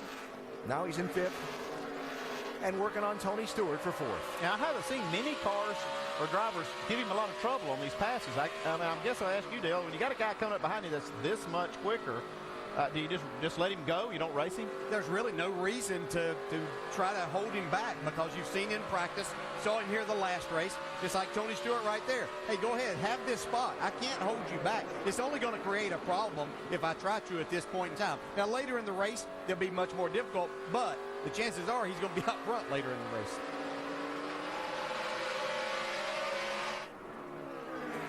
So Denny Hamlin charging into the top 5 while Kyle Busch leads the Sylvania 300 for the NASCAR Sprint Cup Series at the New Hampshire Motor Speedway. We remind you to check out NASCAR.com/RaceBuddy and watch coverage live from New Hampshire today by following your favorite drivers for free with 8 live camera views.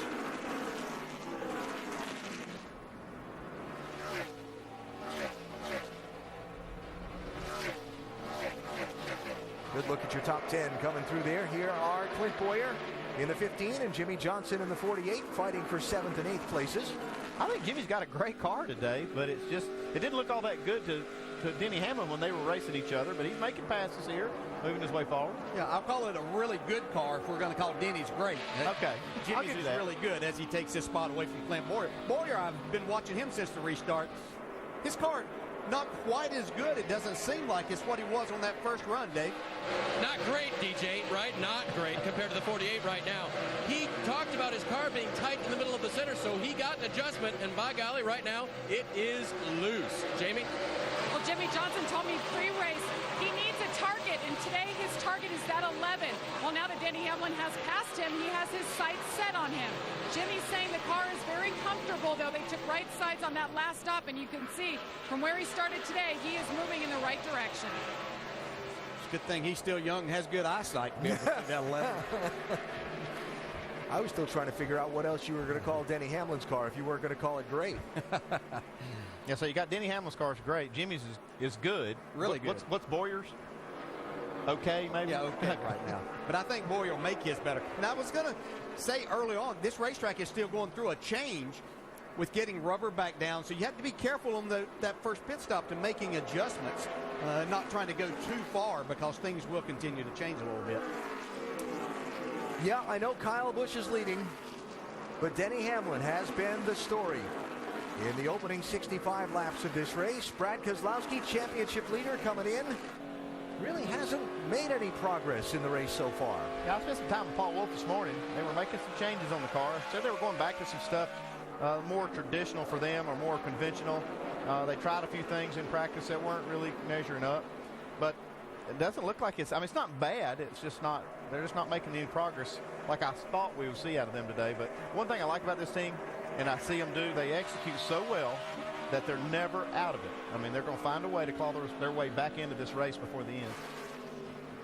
And a long way to go in this one. Brad Keselowski only picked up essentially one position in the opening 66 laps of this race. Kyle Busch is in the number 1 position here in New Hampshire right now.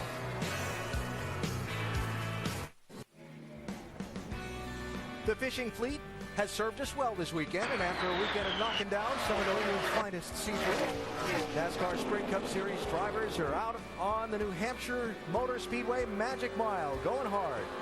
Denny Hamlin has been the story of the race so far, from 28th on the grid up to the top 4, less than a third of the way into the Sylvania 300 here at New Hampshire Motor Speedway. And a great look down on this mile track from our aerial coverage provided by Goodyear. From pit lane to victory lane, every NASCAR driver counts on Goodyear tires. Goodyear, the official tire of NASCAR. Let's reset the front of the field and get some updates on the lead cars as we go up to speed. Kyle Busch being covered today by Jamie Little. And Alan, I talked to his crew chief this morning, Dave Rogers, and he told me now that they're not in in the chase, the pressure is off. So their goal, outpoint every chaser in the field. I know that seems lofty, but they're very confident in their race cars. They're out to win races. They're not worried about anything else. And so far, they've been running up front. Car is good, Doc. And speaking of good and getting better, how about Casey Kane, who won here in July? Kenny Francis' adjustment, air out of the right front, going one down on the right rear, and now what was a very tight race car is a very loose car, uncomfortable loose, but it's very fast. Vince. Jeff Gordon still fighting the tight on throttle condition. He wanted his spotter, Eddie DeHaan, to give him a bird's eye view of where the 18 is better than him. And DeHaan told him, you're better than the 18 off 2, but he's rolling a lot of speed into 3 and beats you center off 3 and 4. So always keeping an eye on the competition, Doc. And story of the day, we talked about Denny Hamlin wanting to be in the top 10 by lap 100. He got there by lap 55. And folks, he is still moving in now in the 24 car. And guess what? The car is still tight. It's not as good as it actually could be. And that's scary. Jamie. Steve Addington brought a brand new race car here for Tony Stewart. They even took it and tested to try to be better than they were here in July. They learned a lot of things, and so far it's been a success. He just wants the right rear to work a little bit better. He's loose in and off and just a little tight through the center. Behind him, Jimmy Johnson. I've heard him say multiple times today, grill, look at his grill, trash. The wind is picked up, and we've seen it a lot around here, so Jimmy keeping an eye on his temperatures right now. The car, pretty comfortable, though. Dave? The 39 car of Ryan Newman. In practice, he felt as good as his car was when he won here. The 39 car was tight on the first run. They made a track bar and air pressure adjustment. You can see that the 29 of Kevin Harvick has gotten around him. Remember, Kevin had damage earlier on with his teammate. Let's take it real quick with Gil Martin, crew chief. Gil, we saw the hit earlier. Has the damage affected Kevin's run at all so far?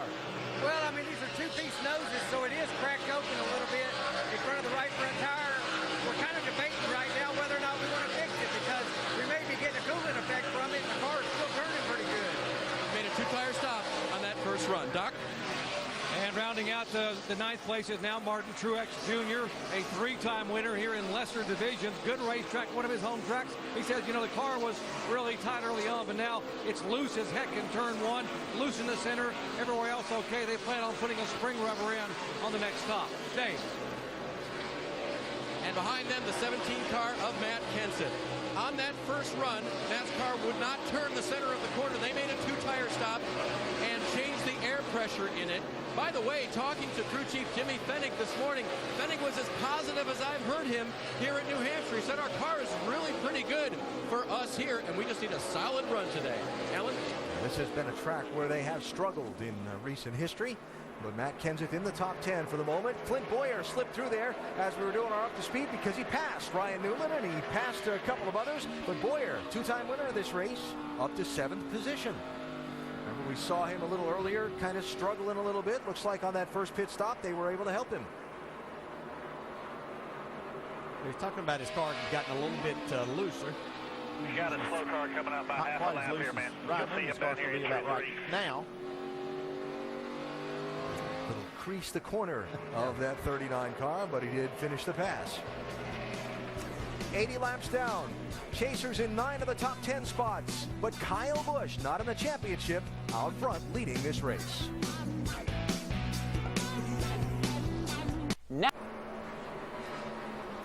Welcome back to the NASCAR Sprint Cup Series, Sylvania 300 at New Hampshire Motor Speedway. Race fans, check out NASCAR.com/RaceBuddy to watch coverage from New Hampshire Motor Speedway. You can follow your favorite drivers for free with 8 light camera views. Kyle Busch currently out front, but let's take an inside look and get unlimited access to NASCAR Sprint Cup Series, brought to you by the NASCAR Sprint Cup Series mobile app and truly unlimited data on the Sprint network. Surprise, surprise, the biggest mover, Denny Hamlin. He started 32nd. Right now, he's running in 2nd. Get unlimited access to NASCAR with live in-car audio and real-time stats on the NASCAR Sprint Cup mobile app, only from Sprint. Get the app and Sprint's truly unlimited data plan at sprint.com/speed. What can we say about Denny Hamlin, who right now is the fastest driver on the track? I've never seen a car this fast at this racetrack in a long time. Last night we were talking to Jeff Gordon, Clint Boyer, Casey Kane. They all three said, man, I have never seen a car this fast in practice. They were scared of him yesterday. Yeah. We were talking to him a lot last night. But one thing I would say, guys, is look, we know he's fast right now. We know he's rocking and rolling out there. But can he take it to the end? They've been making a lot of mistakes and can't close the deal of late for whatever reason. Yeah, we also saw Tony Stewart have a great car early on. But Denny Hamlin, just like Rusty says, we spent a lot of time with Clint Boyer and Jeff last night. And they both said, along with Casey Kane, they have never seen anything like this. If he gets to the front, we are racing for second. He is on a rail, and right now, Denny Hamlin is flat getting around this place right And, you know, every week we talk about how incredibly close these cars are and the times are closing. You know, this car does have a speed advantage time-wise, but what really has impressed me is his ability to maneuver that thing through traffic, to pass. We always talk about how difficult it is to pass. He's passing unbelievably. What a run. You can join our conversation on Twitter, which leads me to introduce Marty Smith. He's monitoring what you're saying with our chase chatter, and I know a lot of people just like us, they're talking about Denny Hamlin as well. Indeed they are, Nicole. Everyone is talking about what Denny Hamlin is doing today. At Nursing Holly says he did guarantee a win, didn't he? He did. And another one that stood out to me is from Matt D. McGrew. We'll know what kind of car Denny Hamlin has when he reaches the top 5. Well, he's made it, and he's picking them off one by one, just past Casey Kane for second place. I spoke with Darian Grubb this morning, his crew chief, and I asked, what championship aspects do you see out of Denny Hamlin right now? You won a championship with Tony Stewart in 2011. He said it's very simple, maturation. He's matured so much in his ability to handle adversity, and it has permeated this entire team. Rusty, you've won a championship at this level. What do you see out of Denny? Right now, he just understands what he needs out of his car. I like exactly what Ray said. He's got a car right now that maneuvers around the racetrack. Marty, many times I didn't have the fastest car, but I had a car to do what I wanted to do on certain parts of the racetrack. And that's what Denny's got going right now. It's working great for him. Denny Hamlin is one of those drivers we talked about earlier, needing a bit of momentum after last week in Chicago. He was on the lead lap until they ran out of fuel late in the race. Another driver looking for momentum is Jeff Gordon. He started on pole. Brad, right now he's in 4th. Yeah, Jeff's doing a good job. He's actually bounced back, picked up some speed in the car. He's trying to get the car a little bit more secure. Jeff wants a secure entry. We've heard him talking to his crew chief, Alan Gustafson, a little bit. Not doing a bad job. Jeff hangs around, puts himself in position. He could be a threat at the end of the day. Yeah, and, you know, we know that nothing breaks momentum like concrete. So yeah, he got friggin' concrete pretty hard last week. But he and Alan Gustafson, the team, rebound and being on the pole. They've got a good, solid top 5 car. Yep. You know, they're certainly one adjustment away from really getting better. Oh, and look what's happening there on the left, Alan. Denny Hamlin finishes the march to the lead. 93 laps. That's what it took. So he wanted to get into the top 10 by lap 100? Yeah, he didn't set his sights nearly. That wasn't the same guy that guaranteed a win last week when he got out of the car at Chicago. And I've heard a lot of people talk about that. What do you think about him saying he was going to win? Well, I wouldn't expect him to think anything less. I mean, he led 150 laps the first time up here. Didn't win the race because of a pit strategy deal. So I don't think there's anything wrong with saying that. That's exactly what they come up here to do, win. Old cliches get to be old cliches by being true. He can talk the talk because he's walking the walk. That's right. I mean, just getting it done. He's walking the dog right now. Yeah, if I had that car and his ability, I'd be talking a lot too. You did a pretty fair job yourself. Denny Hamlin, 28th to the lead before this race is 1/3 through. Can anyone slow him down? Well, the guy that leads the most laps a lot of times here doesn't win.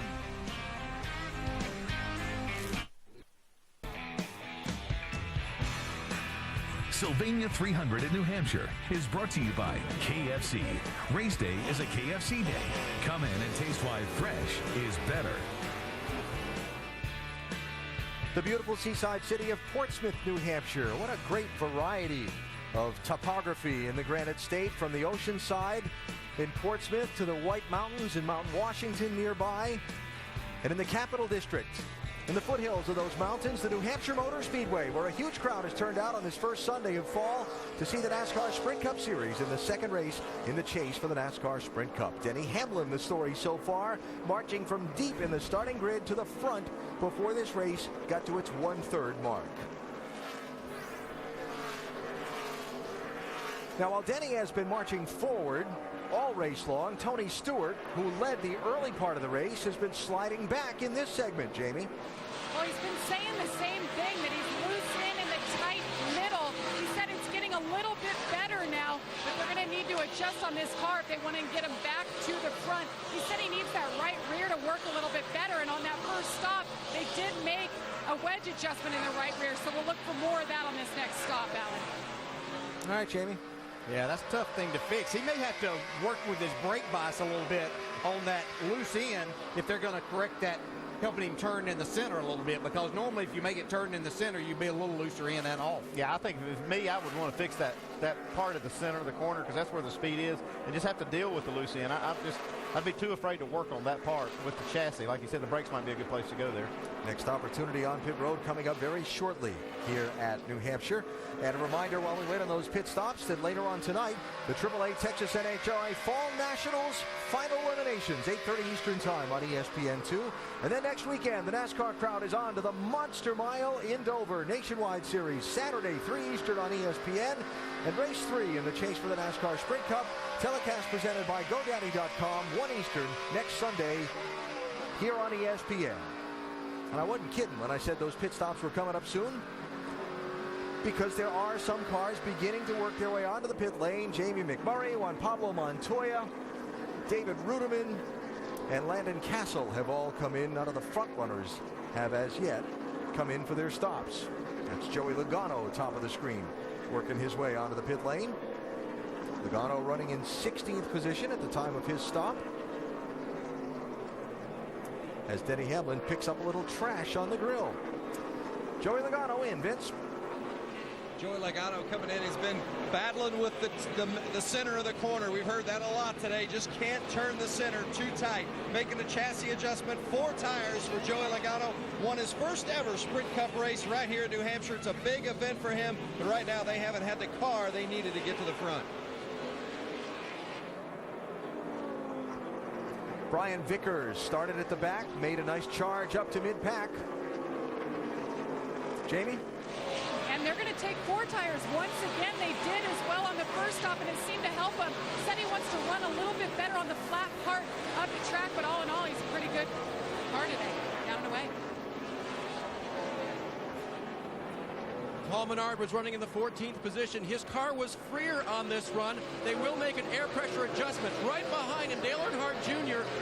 restarted 20th, went nowhere. His car was very, very loose. They're going to go back on the track bar adjustment and do something else for the center of the corner for Junior. Vince? Greg Biffle in that 16, still just a hair tight in the center, but it's loose in 4 tires, a track bar adjustment, and air pressure for Biffle. Jamie? Well, they told Kyle to wait until the 11 pitted, but you see the 11 is just now pitting. Kyle Busch wanted more lateral grip, wanted his race car to be a little bit better to try to compete with Denny Hamlin. Denny Hamlin in from the race lead, coming to the attention of his crew. Doc? And believe it or not, Denny Hamlin says the car is still very tight in the middle and tight on throttle. He can't get back in the throttle like he wants to coming up off the corner, and yet he's almost 2/10 quicker than anybody else. It'll be a 4-tire change this time. A little bit of an air pressure. They're going to make a chassis adjustment in the left rear. They were talking about it. Now they've waved it off. Left side tire full on Sunoco fuel. Vince? Jeff Gordon really not happy with his car toward the end of that run. Said it's just too tight on throttle and no drive off. 4-tire change and a round in the right rear for the 24. Doc? Casey Kane talking about a track bar, half a turn, 4 tires and fuel. Here he comes to a stop in the 5 car. Kenny Francis and company talking about Casey being loose in the center, but turning well at the other end of the racetrack.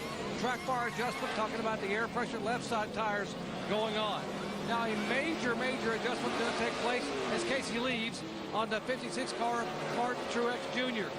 Right rear air pressure up. They're going to put a rubber also in the right rear, spring rubber, because he said the car is so loose in turn 1 and loose in the middle, he can't even drive it in without about halfway spinning out. Jamie? And you saw Jimmy Johnson stayed out there and led a lap. He got that extra point as they go to work on the right side. Jack Knaus telling him earlier on, great work, just take care of your equipment. You see it's going to be a 4-tire stop as the second can of fuel goes in. Car has been comfortable. Matt Kenseth, not yet having pitted, is the race leader. He's going to hit the pit lane this time. Brad Keselowski also going to stay out. Looks like try to lead a lap to get another bonus point for the championship, Dave. Love those championship points. They will pit now for 4 tires. This run, the biggest issue was loose off the corner. Tick tight in the center, according to Matt. They also wanted the grill cleaned off this time. A little bit of overheating. They'll make an air pressure adjustment, 4-tire change, and more of that Sunoco fuel for Kenseth. So bonus points toward the championship on this round of pit stops for Kasey Kahne, Jimmie Johnson, Matt Kenseth, and Brad Keselowski, who otherwise had not led so far today. And now here comes Brad giving up the lead, and that will hand the top spot and complete the cycle back over to Denny Hamlin. Long way down the pit lane for Keselowski, Vince. Well, they've been waiting on him to give him the help he needs. It's just free on entry, too tight through the middle, and then free on the throttle as he gets back to it. Here he comes in. Service will be 4 tires, an air pressure adjustment, and filling it up full of Sunoco fuel. Back-to-back top 5 finishes for Brad Keselowski. They haven't in that race, at this racetrack, they haven't had that kind of car here in the early going. But Paul Wolfe said, we're going to work on it till we get it there. Everybody kind of held serve up front. The lead about the same as it was before the round of pit stops began. And the leader the same. Denny Hamlin in command at New Hampshire in the Sylvania 300.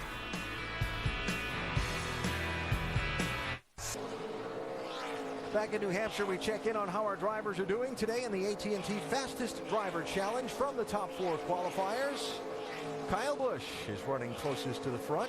Nice job by Brian Vickers after having to go to the back on the start. He's made his way back to mid-pack. And we remind you to text FAST to 34763 to play the AT&T Fastest Driver Challenge, or do so by visiting AT&TFastestDriver.com. You could have a chance to win 4 Gs just by playing. Vickers trying to get 16th place from Jeff Burton, Jamie. And he goes right past him. It was a 4-tire stop, made an air pressure adjustment there just to help him out a little bit, but the car has been good. He just had his hands full all day, having to drop to the back. Now, I asked Brian about his future plans for next year, and I also asked his crew chief. Brian said he has options, but nothing to announce. Rodney Childers, his crew chief, told me they plan on having Brian back in the car for at least 8 races next year, and he also said Joe Gibbs Racing has been talking to him about possibly a nationwide ride next year, Alan.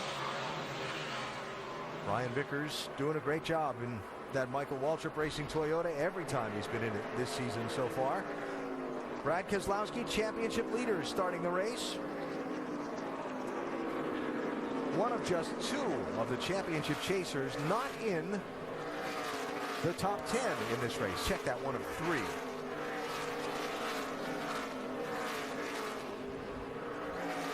Denny Hamlin putting Sam Hornish Jr. a lap down.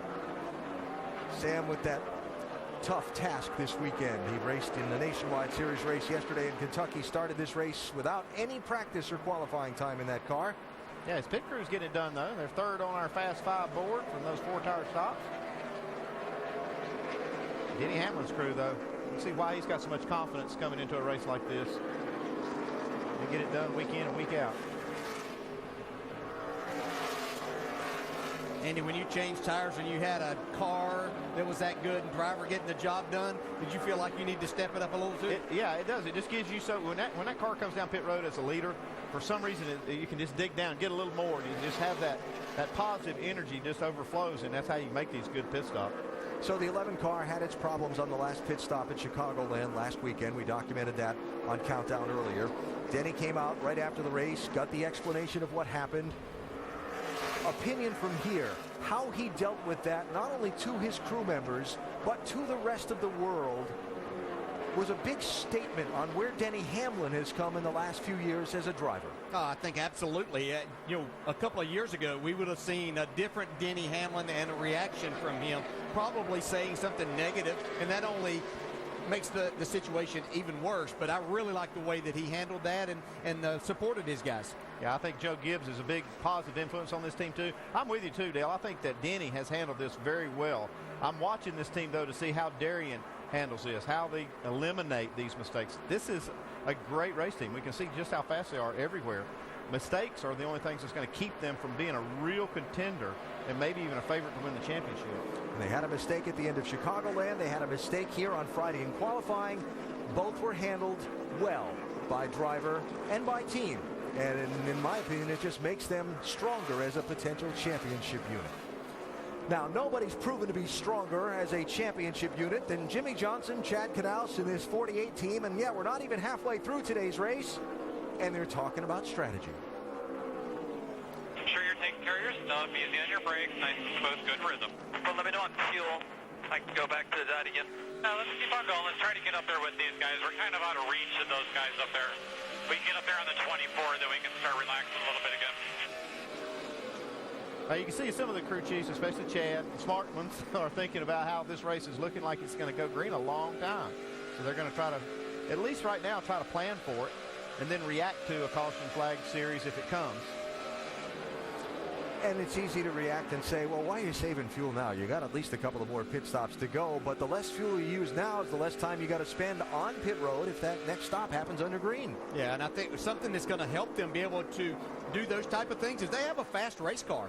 I've watched him in that whole run the last time. His car didn't fall off very much. As a matter of fact, it was one of the very best, probably the last 20 laps of the run.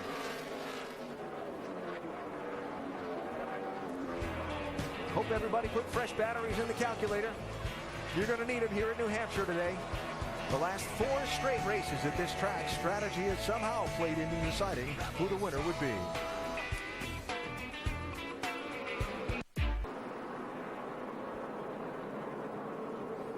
Back live New Hampshire. Caution out for debris in turn 3. Some of the lead lap cars pitting, some staying on the racetrack. Dave? 7th place, Kevin Harvick will pit this time. He wasn't happy with the last set of adjustments. Said they didn't do anything for my race car, so they said they were going to work on it this time. Vince? Jeff Gordon says it feels like it's got a ton of rebound in the left rear. They put a spring rubber in the right rear, just right sides. The 2 of Brad Keselowski also made a 2-tire change for Keselowski. You watch the cars coming off the pit lane who did stop. It's most of the lead lap cars, but not all.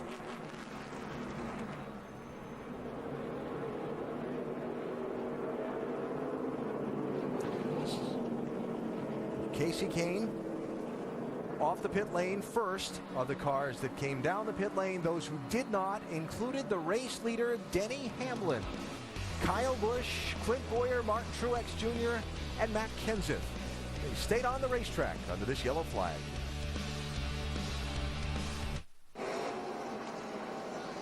Out of those first 3 rows of cars, everyone except Casey Kane stayed on the racetrack under this caution. Kane the first off the pit lane, restarting 6th. Denny Hamlin leads him to the green.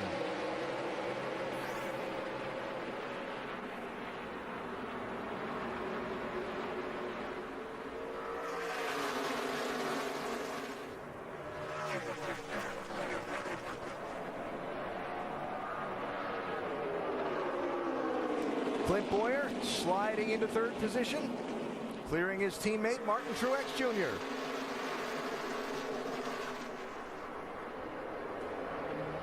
While you watch this nastiness, that orange car, top of the screen, Joey Logano, is the first one that took 4 tires on the pit stop. Everybody from Casey Kane back through Logano just took right side tires that came down the pit lane. Well, most of the people that took right sides had just changed all 4 tires under green about roughly 20 laps before that. So they don't have many laps on the lefts. Yeah, as long as you get those left sides cleaned off, I felt a lot of times I could get my car up and going a lot better with just those 2 right side tires on this racetrack where it is so difficult.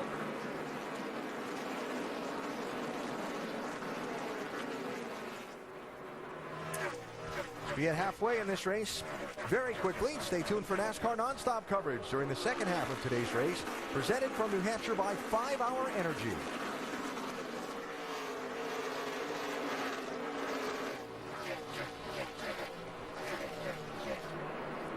Stories of this race so far. If you haven't been with us the whole way through, Denny Hamlin started deep in the pack, stormed his way to the front to the race lead before lap 100. Tony Stewart started up front, slipped back. Now that 14 car starting to rally and regain that lost ground. A little contact there. Yeah, a lot of racing going on back here to send kind of that lucky dog spot. You see Kurt Busch make a big move, Marcus Ambrose there. The 2 drivers that are up ahead of that, Jamie McMurray and Sam Hornish, had cleared that. I think we've seen this 14 car be good in the shorter part of the run. I think as it runs green and goes to the end, his car doesn't hang on quite as good as some of the others, unless they've made an adjustment for that. Just moved to 5th place, passing Casey Kane, did Tony Stewart. This what you were talking about? Yeah. See, Jamie Murray got a good run. Sam Hornets a little loose there. Montoya loose. Eric Almirola was kind of getting the worst of all of that. Ooh, what was that? Ooh. Hand out the window there. Want to know what in the world you wanted to run into the side of me for? You had a whole racetrack.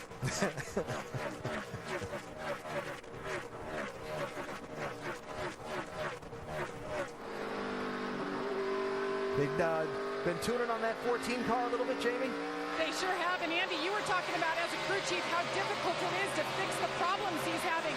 Tight through the center, loose in and loose off. So what they did on that last stop, they took right sides, they went down a half round on the track bar, and they also made an air pressure adjustment in those right sides. And you see now it's helping him. He says he's just a tick free off, and he's still a little tight through the center, but better. Yeah, looks like Steve Addington, the crew chief's made a good adjustment there, Jamie. Pitted from 10th place. He's worked his way back up into the top 5 since the restart.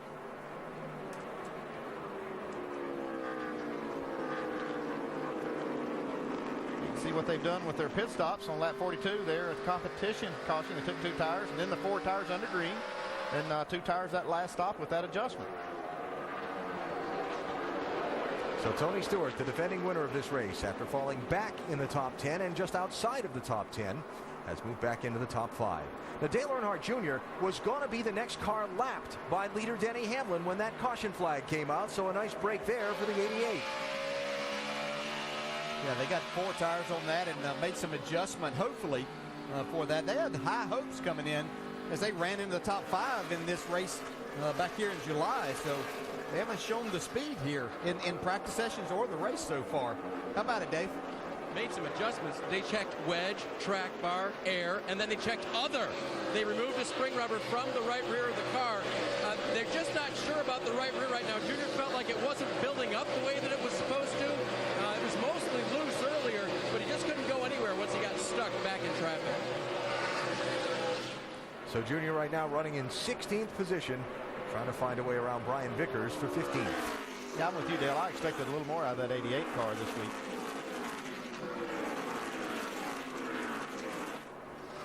So 2 Joe Gibbs Racing Toyotas running 1 and 2, Denny Hamlin and Kyle Busch. Then 2 more Michael Waltrip Racing Toyotas running 3rd and 5th. Or is it about to be 6th as Martin Truex Jr. gets passed by Jimmy Johnson? Yeah, Jimmy Johnson trying to march back towards the front here after getting his 2 tires. See, he's passed Casey Kane and now Martin Truex. Watching Martin Truex's teammate up in front up there is in the 3rd spot. Looked like Clint Boyer's car took off really good. He's actually starting to run down Kyle Busch a little bit. But after they got about 10 laps on the tires here now, he's kind of stabilized. I thought it looked like that the adjustments they had made were going to be enough for him to run up there and challenge. Jeff Gordon trying to regain some lost ground. Looking for 9th place on Matt Kenseth. Remember, Matt, one of the drivers that did not pit under that last yellow flag.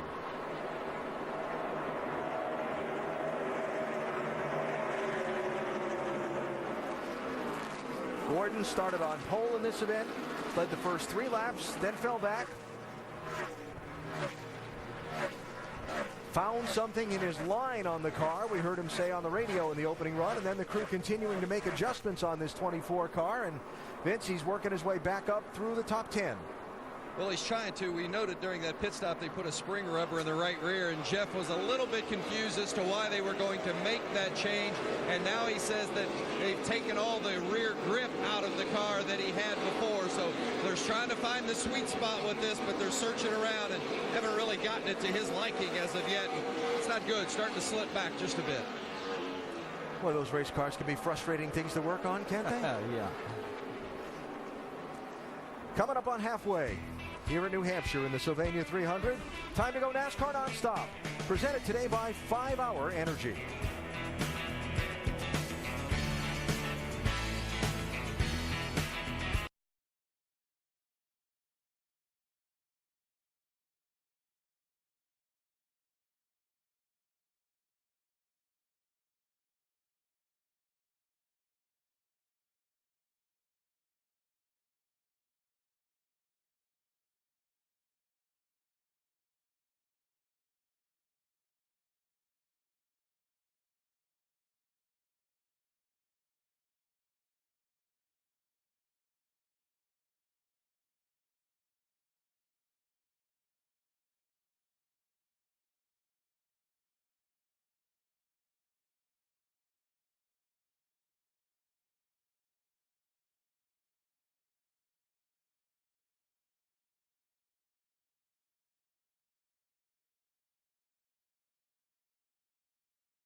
Just across halfway in the Sylvania 300 at the New Hampshire Motor Speedway, a tough 1 mile racetrack being taken on today by some pretty tough drivers. Tough guys. It's a bit of a cliche. He checked up early and I hit him. They say they're going to run over you and rattle your cage. Now tough guys means doing 190 in ungodly heat. It's no longer just about here. It's about here.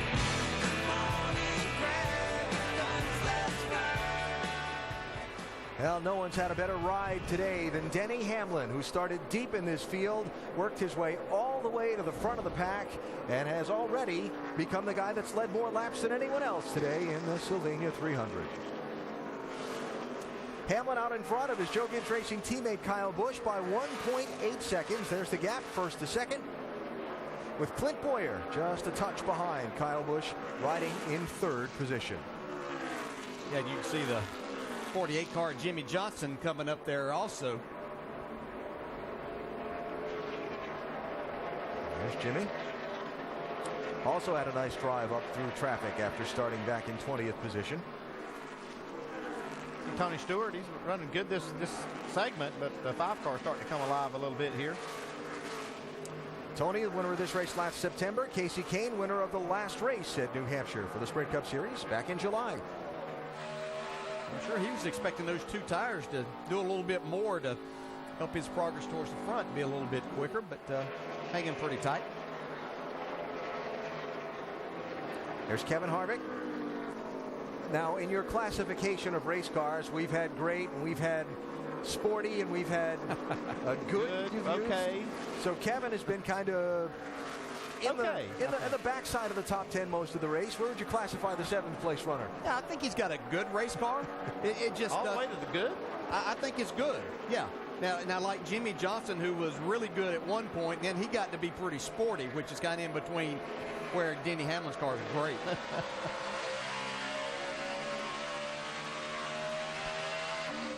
And right behind Kevin Harvick is Jeff Gordon, who might have had a car that fit all of those classifications at various times. He's gone through all the phases here so far, I think. Yes. Yeah, and right now, I think we classify him as good and maybe even sporty.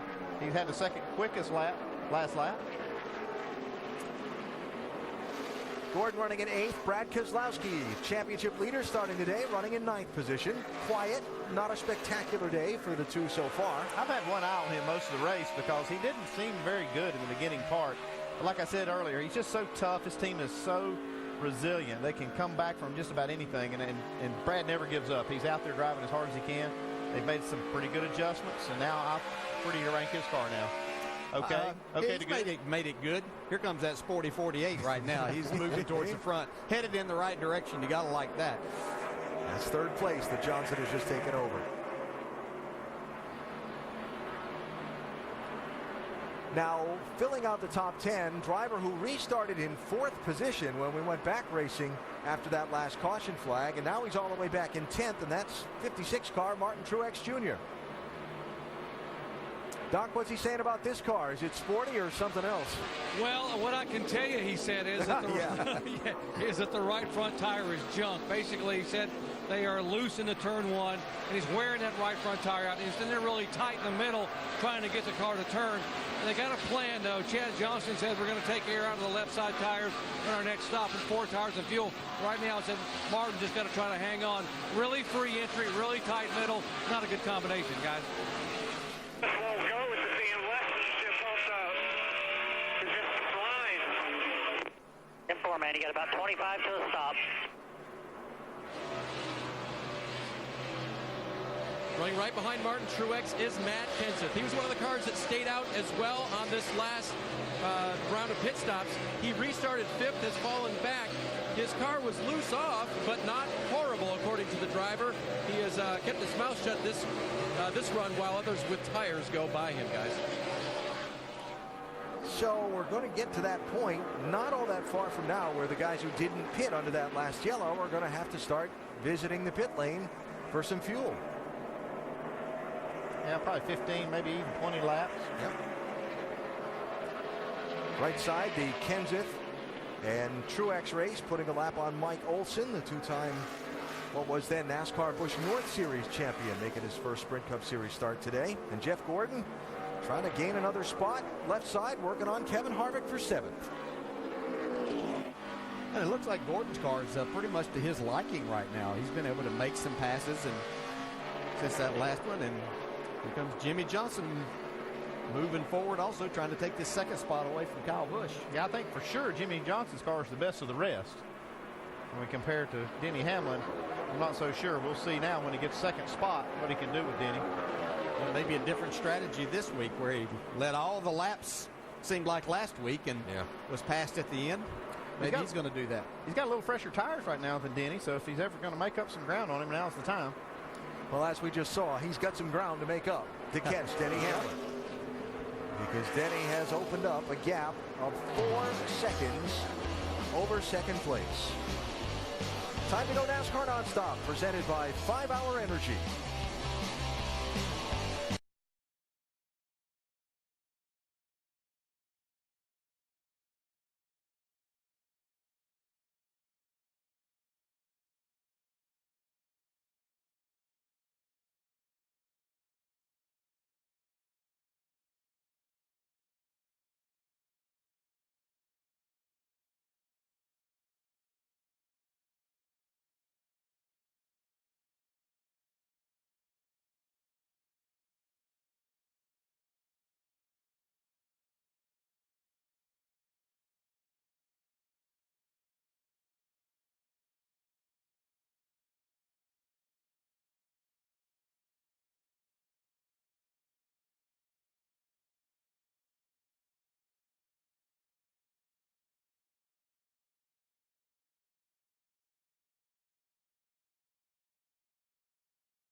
Race for 4th place at New Hampshire Motor Speedway. You saw the beginnings of the pass in NASCAR Nonstop. You saw the completion of the pass. And now you'll see the attempt at the repass. Unsuccessful. Casey Kane getting a spot from Kyle Busch. Kyle Busch, the only driver not in the chase for the NASCAR Sprint Cup, running in the top 11 positions in this race. Denny Hamlin leading. We take an inside look and get unlimited access to the NASCAR Sprint Cup Series from the NASCAR Sprint Cup mobile app and truly unlimited data on the Sprint Network. Denny has led the most laps today and counting. And Hamlin's crew is also doing their share to contribute to the cause. They've had the fastest 4-tire pit stop so far today. Get unlimited access to NASCAR with live in-car audio and real-time stats on the NASCAR Sprint Cup mobile app only from Sprint. Get the app and Sprint's truly unlimited data plan at sprint.com/speed. So you'd think from starting deep in the pack, roaring to the front, leading the most laps, all that kind of stuff, Denny Hamlin would just be a happy guy behind the wheel, right? So hard to control this thing down the straightaway. 10-4. Why, you're the man, bud. You can handle it here. Yeah, I think the way I make of that comment, he's talking about the straightaway. It looks like he's doing great in the corners. But some of these teams are doing a lot with the rear suspension, the way they steer the cars. They get a lot of side force. And I'm not so sure that it's not what he's referring to about going down the straightaway, because that's some of the negative effects you get from this type of setup. Kyle Busch slipping back late in this run on his set of tires, Jamie. And it's not good, Alan. If you're down here, you can hear it. The 18 has dropped a cylinder. He led 48 laps today, was running second, and he said, guys, something's wrong. And you can hear it down here. Now, keep in mind, he's blown 3 engines already this year. This is the 4th one going bad. And remember, this team, they were just going for the win, Alan. Not a happy driver behind the wheel. Read off all your gauges, bud. They're all fine. I would tell you if there was something wrong. I'm not stupid. That part, bud. I wasn't blind. I was just doing it for my documents, but we'll get off you. Keep digging, man. Well, for Kyle Busch, another day with a great race car that he's not going to have much to show for it at the end. He did have a fast race car, and it's just so unfortunate if they do indeed have a problem here. Yeah, you're watching. You can see right there. I mean, it looked decent down the straightaway. I'm not sure they're down a complete cylinder there. I'm not saying there's anything wrong. Yes. It just hasn't manifested itself enough to where it's visible. But you know, a lot of times at a place like this, as you start slowing down, you're losing. Yeah, it hasn't had tires on for a while. You start to think that there is something wrong there. But going through the corner, still pretty sporty right here. I mean, he's able to keep the RPMs up there some, and keeping Kevin Harvick behind him right now. Oh. That makes him drive bad down the straightaway, too. Yeah, it does, but I watched right there, and it looked to me like the car was pulling fine down the straightaway. But I'll tell you what, when a driver says that there's something wrong with the engine, I mean, 9 times out of 10 or more, it's usually something wrong.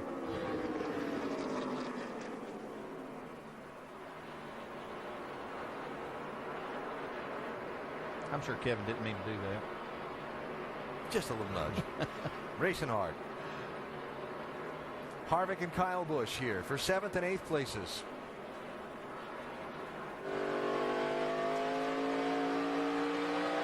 Like Brad's kind of liking this battle. He was able to close in on both of these cars, and I think he's got the fastest car of these 3. Championship leaders starting today. Debris. And a caution flag has just come out. Debris. Yellow's out. Turn number 1. Debris. Yellow in the nick of time for people like Denny Hamlin and Kyle Busch that had not pitted under the caution flag back at lap 128. It's been about 70 laps since Denny Hamlin had been on pit road. How's your forward drive? It's going away a little bit. Denny Hamlin and Darian Grubb. And you'll see just how little time they have to decide what to do about that. That was the feedback, and Denny's going to be on pit road here in about another 30 seconds or so. 3rd caution of the race, Sam Hornish Jr. will get the free pass. And the decision made.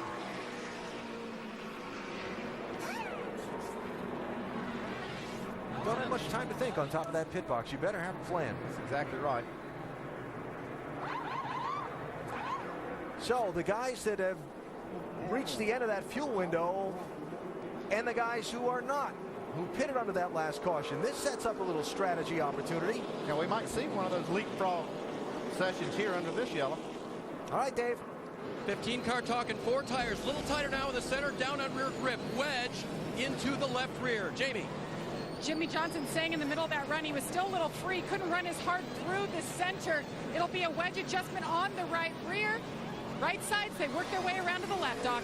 Right upper corner, Casey Kane, 4 tires, no changes. Carl Anderson test off on lap 130, but below on the right side, Denny Hamlin, our leader, says still tight in the middle. A little help with the drive off. 4 tires, little air pressure change in the rear. He's away. Vince. Little strategy played by Brian Vickers and team. And Joey Logano's team. Wow, look at that, 16th spot for the 20. Track position gained. Kyle Busch's team trying to figure out what's wrong. Caution out, 3rd time here at New Hampshire.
Coverage of Monday Night Football continues tomorrow. First at 6:30, it's Monday Night Countdown served by Applebee's. Then at 8:30, reigning MVP Aaron Rodgers leads the Packers into CenturyLink Field with our face surprise rookie starter Russell Wilson and the Seahawks. It's Monday Night Football, Packers-Seahawks tomorrow, 8:30 on ESPN. You can join our conversation in the pit studio on Twitter. And earlier, we asked you to tweet us your seats. Some pretty good seats out here at New Hampshire Motor Speedway. There we are on the big board. Some in the corner. Oh, that's a great shot. That's a pretty good shot. Yeah. That'd be a good place to watch the race. Great crowd From today. pre-race for driver Dougie intros. We like Dougie Fresh. Marty Smith is in his right now. A lot of guys are saying this is a must-win for the 24. Yeah, that's exactly right, Nicole. At Tim Stratton 24 said today is a breaking point, essentially a must-win for the 24 team. 48YM48 says, I think it's do or die for at Jeff Gordon Webb. Of course, that's Jeff's Twitter handle. If he doesn't finish well, he's out of the chase. I talked to Jeff this weekend. He told me it will have to be an extraordinary effort, borderline miraculous, for them to get this done, Nicole. Well, let's see what he's got on this restart, Alan. Lined up in 6th position. 2 cars right of your screen. Vickers in the lead. Logano in the orange 20. 2 tires on the stop. Denny Hamlin, the dominant car, and about everybody else on the lead lap with a 4-tire stop. Well, what a huge run Denny Hamlin got off of turn 2. You can see he was about 4 car lengths behind Brian Vickers.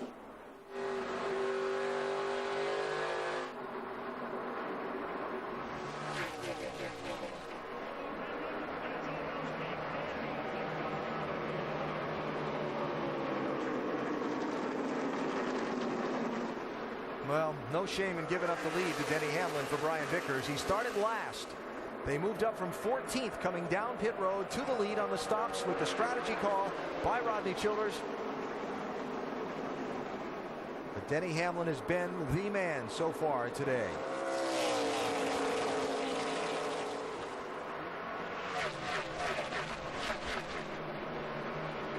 Jimmy Johnson on Joey Logano for 3rd place, 48-20. Tony Stewart, Clint Boyer behind him. They bang a little bit. Well, that was close. I don't know if they banged or not, but if they didn't, it was probably only because Boyer was able to give Tony Stewart a little bit of room. Tony pretty aggressive on this restart. Some damage on Jeff Burton's car. Looks like he had some contact.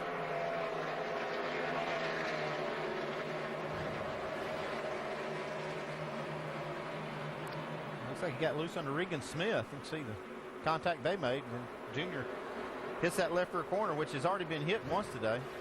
We saw him get damage there from his teammate Kevin Harvick early in the race. Here's 3rd place for Jimmy Johnson. Look at that. Left side's all the way below the yellow line on that 48 car. You see he's late getting back to the throttle there, though. Allowed Logano to close right back up on his bumper. And in turn, here comes Tony Stewart.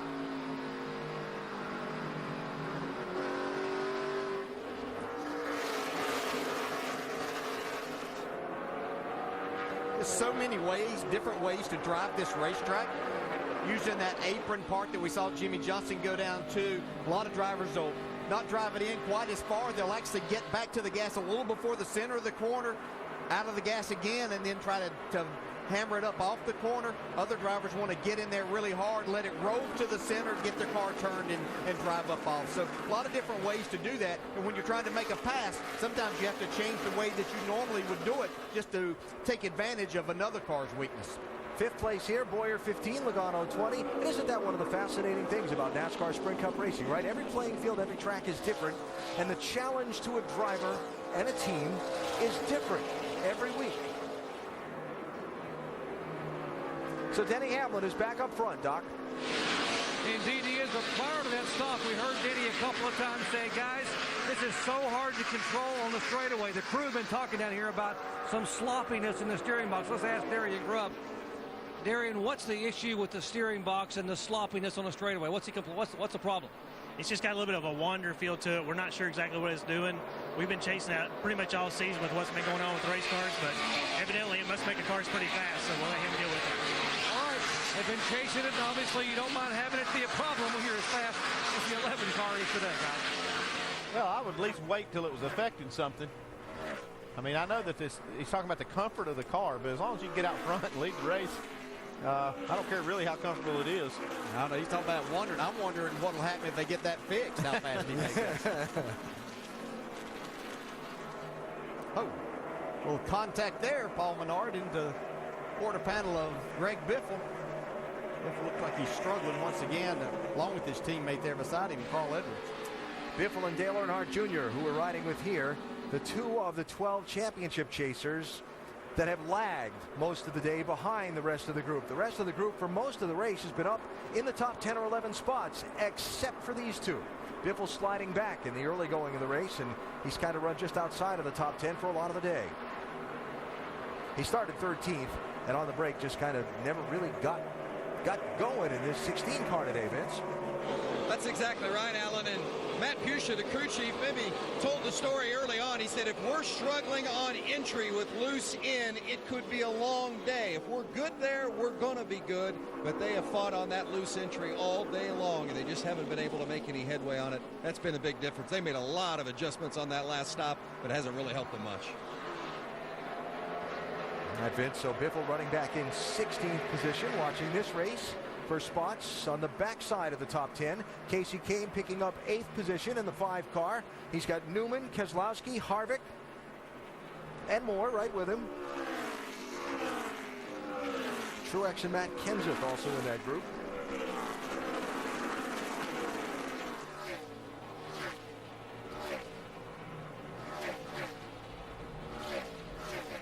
But so far, it's been another dominant day in New Hampshire for Denny Hamlin. He dominated in July, but didn't win. A lot of racing still to go today.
Watching Denny Hamlin continue to lead the Sylvania 300 for the NASCAR Sprint Cup Series, race number 2 in the chase for the NASCAR Sprint Cup here at New Hampshire Motor Speedway. Later on tonight, you could see the final eliminations in the AAA Texas NHRA Fall Nationals on ESPN2 at 8:30 Eastern Time.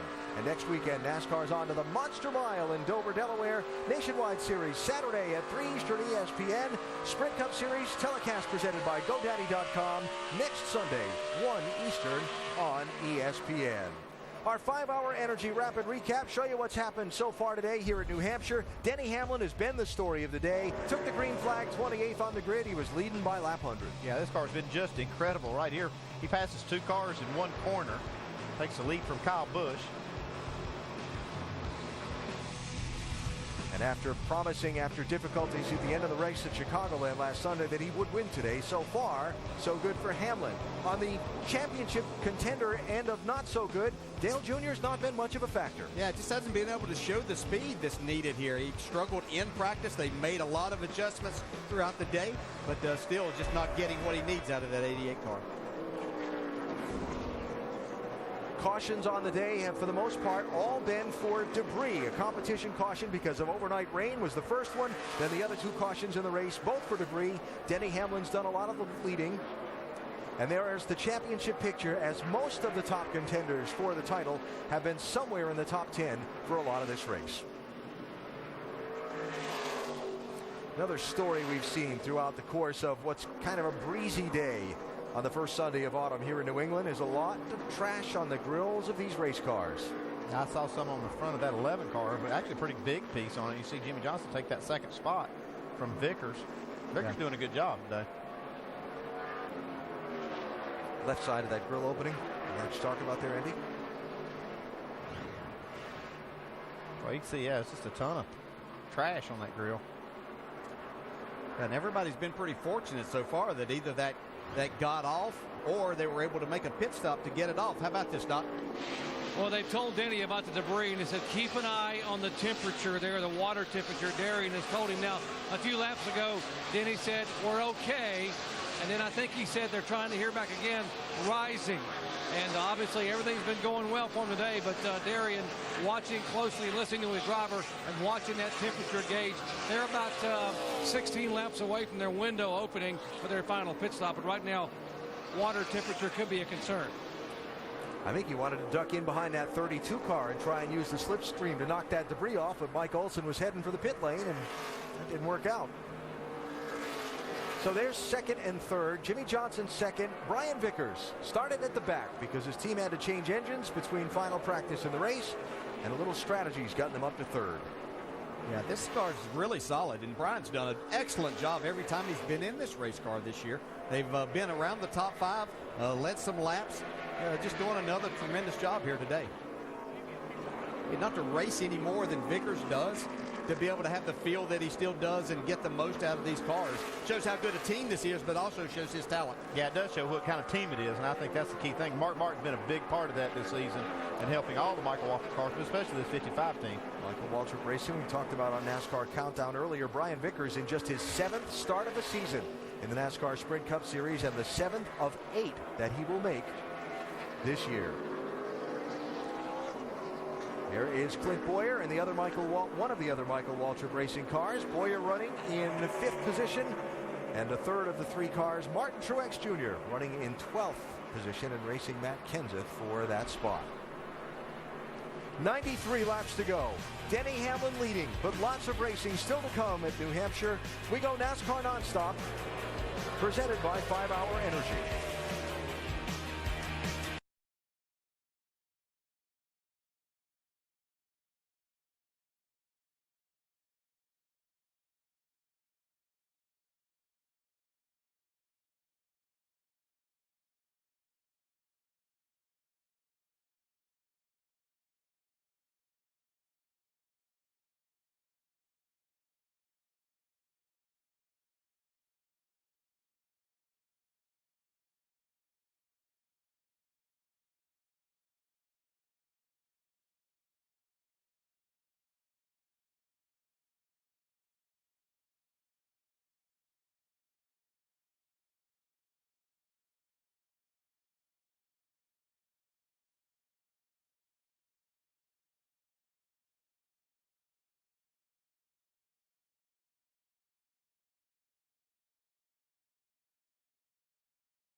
Tonight on baseball's biggest stage, Adrian Gonzalez and the Dodgers try to keep their wild card hopes alive as they go on the road to take on Joey Votto and the National League Central leading Reds. It's Sunday Night Baseball presented by Taco Bell. Dodgers Reds at 8 Eastern, also available live on WatchESPN.com and the Watch ESPN app. Dodgers 3 games out in that National League wild card. Atlanta and the Cards holding those spots. What do you think? Can they get there? I don't know. It's going to be tough. Atlanta playing awfully well when they get a wild card spot. And Cincinnati already wrapped up a spot in the playoffs. Here in New Hampshire, 86 laps to go with Denny Hamlin leading. As you saw in NASCAR Nonstop, that junk that was on the grill of Denny Hamlin's car is not there anymore. A little help from his friends and teammates to get it done. And Kyle Busch struggling with kind of a sick engine. Uses this opportunity to help his teammate. See it fly off right there before he even gets to the bumper. He turns the fan off and just tries to get up there where that low pressure area is, right behind Kyle Busch. And there goes the trash.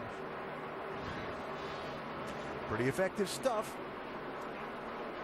And Denny Hamlin able to alleviate his own concerns about overheating and continue to lead laps here at New Hampshire. Hamlin, our Goodyear Superior performer today, started 28th, has led 112 of 215 laps, and really been the dominant driver.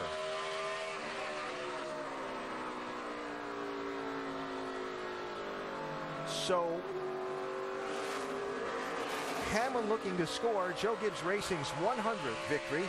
Dale, I know you scored a number of those back in your days, including a Daytona 500 win for the coach. Yeah, that's how we got him started with victories there in 93 500. But a couple of those, and Hamlin and Tony Stewart and company, and Bobby Labonte obviously doing his part with championship and a number of wins. So could be that number 100 today. So back in the July race here, Denny Hamlin led 150 laps, but a miscommunication before the final pit stop under caution saw this team get 4 tires instead of 2, get shuffled back to 14th, and despite a tremendous charge by Denny, he came up 1 spot short and finished second. So you're back behind the wheel. You've got another car that's just as dominant as the one you had before. You've still got that pit stop to go. At any time, does that begin to creep into that helmet or that headset on the pit box, or is that able to just be completely shut out? Let's just don't mess it up, is what I'm thinking. That's what I would be thinking, knowing how good a car you got. Just don't mess it up. You don't need to do anything special, great. Just do your deal and don't make any mistakes. Yeah, and I think it was a little bit of miscommunication. I think they'll probably have a better line of that today. And we saw Kyle Busch earlier reporting potential engine troubles. Jamie's a lap down. They had a look under the hood on that last pit stop. Yes, they did, and his crew chief, Dave Rogers, did confirm to me he thinks it is a cylinder that has gone down. He said he can hear the engine pulsating, but regardless, it's internal. There's nothing they can do about it. All they can do is ride around. On the flip side, you saw him help out his teammate, Denny Hamlin. But the day started bright for Kyle, who led 48 laps, but now he's just trying to stay out of the way of the chasers. Tough day for the 18, while their Joe Gibbs Racing teammate Denny Hamlin has been dominant so far. Last round of pit stops still to play out here at New Hampshire. Time to go NASCAR Nonstop, presented by 5 Hour Energy.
The second race in the chase for the NASCAR Sprint Cup, the Sylvania 300, New Hampshire Motor Speedway, on a spectacular first Sunday of fall.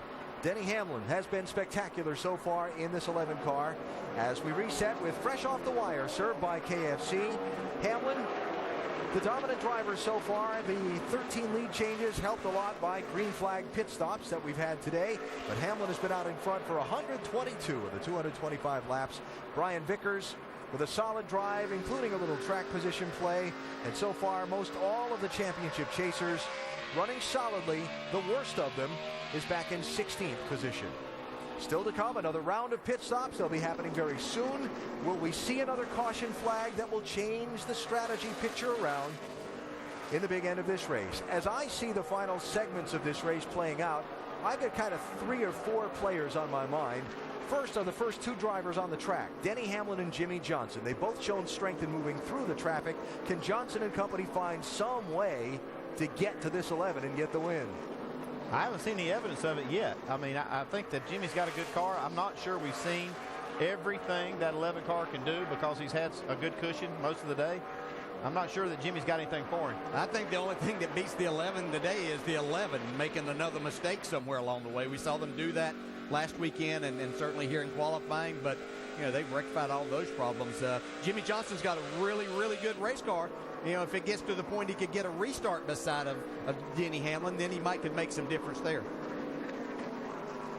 Brian Vickers running third, and here's Clint Boyer running in 4th position, having a solid day, Dave. Alan, his crew among those down here loosening up, getting ready for the final pit stop. And if you're crew chief Brian Patty, a little tough to tell what to do for your driver. Make sure all your fans are on. Come on! Find us a chance here, man. You gotta tighten me up with something. What you're doing ain't doing air pressure, air pressure, air pressure. Haven't done air pressure but one stop. It's been a wedge, bud. Okay, maybe not so tough. Tighten him up. And part of the reason for the loose race car, Brian told me, even though they finished 3rd in July, the car was too tight all day long. So it's been on the loose side, and Clint needs him to nail it on the final stop. Never let it be said that there's no emotion in Clint Boyer's voice in the middle of a race. Yeah, he's telling him what he needs. Jeff Gordon picking up a spot, sliding around Tony Stewart. That puts Gordon into 5th position. Gordon started on pole, led the first few laps of the race. An ill-handling car dropped him back in traffic some. They have made constant adjustments on this 24 each time down the pit lane, and now he's moving closer to the front. Yeah, and it's solid, but I think we're seeing something with Tony Stewart once again that Andy pointed out earlier. His car's pretty good on the shorter runs, but after you get up over 40 laps, it seems like they really struggled with Tony's car. Thinking about 9 laps till we see green flag pit stops by some of these front runners.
Denny Hamlin leading today at New Hampshire Motor Speedway. Our aerial coverage provided by Goodyear. From pit lane to victory lane, every NASCAR driver counts on Goodyear tires. Goodyear, the official tire of NASCAR. Going to be some fresh Goodyears rolling around the pit lane shortly. Question is, how many for these front-running cars? As the green flag has been out for a long time now, and we come up on a set of pit stops for the front runners very, very soon. In fact, that strategy being discussed on the fourth place driver's radio a minute ago. Brian Vickers. Here's the deal, bud. Pretty much everybody only needs one can of fuel to make it to the end. So if it goes green here and we fit under green, pretty much everybody up front is going to take 2 tires and just 1 can of gas just to be the shortest amount of time on pit road. So to hold our position right here in third, that's probably what we're going to have to do also. If you're doing also, and them guys behind you aren't catching it at all. Rodney Childers, the crew chief for Brian Vickers, speaking there. Yeah, obviously a couple of people have started catching him now as Jeff Gordon goes by and takes that 4th spot now away from him, and Clint Moore had already taken that. So that's going to be a lot of laps on those left side tires for that 55 if that's what they decide to do. I'm not sure that the laps on the left side tires will be my biggest concern of that communication I heard. I'm not sure it's not going to take just a little bit more than 1 can of fuel to make it to the end. I'll guarantee you that 11 gets plenty of fuel in theirs. After running out with a lap and a half or so to go at Chicagoland last week and losing 7 positions on the last lap. Tony Stewart slipping back a little bit at the end of a long green run, a pattern we've seen for much of the day. Casey Kane in the 5 working on Stewart's 14 car for 6th place here. And Ryan Newman, 39, racing with Kevin Harvick in the 29 for 9th and 10th place. And Ryan Newman being a teammate of Tony Stewart, his car's some similarities too there. Pretty fast on the fresher tires, but then falls off a little bit, and now Harvick trying to take that spot away. Tony just gives it to him. It was a bad lap for Stuart Haas. The same lap. Looks like Newman gave that spot to the 29. Kyle Busch in. Remember, not on the lead lap. Engine trouble slowing the pace of this 18 car a little while ago. He'd run top 2 or 3 for a lot of the race up to that point. Joey Logano, one of the first lead lap cars to make the move to pit road. Logano took just 2 tires on his last stop for some track position. Gave a lot of that back in this run, Vince. That's right, Alan. The car is getting better. It's still a little bit too free of the turn, so they've got the wrench in the right rear. Going to make an adjustment there. It's a 4-tire change for Joey Logano. They've been working on it all day long, still trying to find that sweet spot. Denny Hamlin, the leader, continues by while Dale Earnhardt Jr. hits the pit lane, Dave. Struggling in 16th position, but the good news is the last adjustment did work. The 2-tire stop, it is tighter than it was before. It was very loose.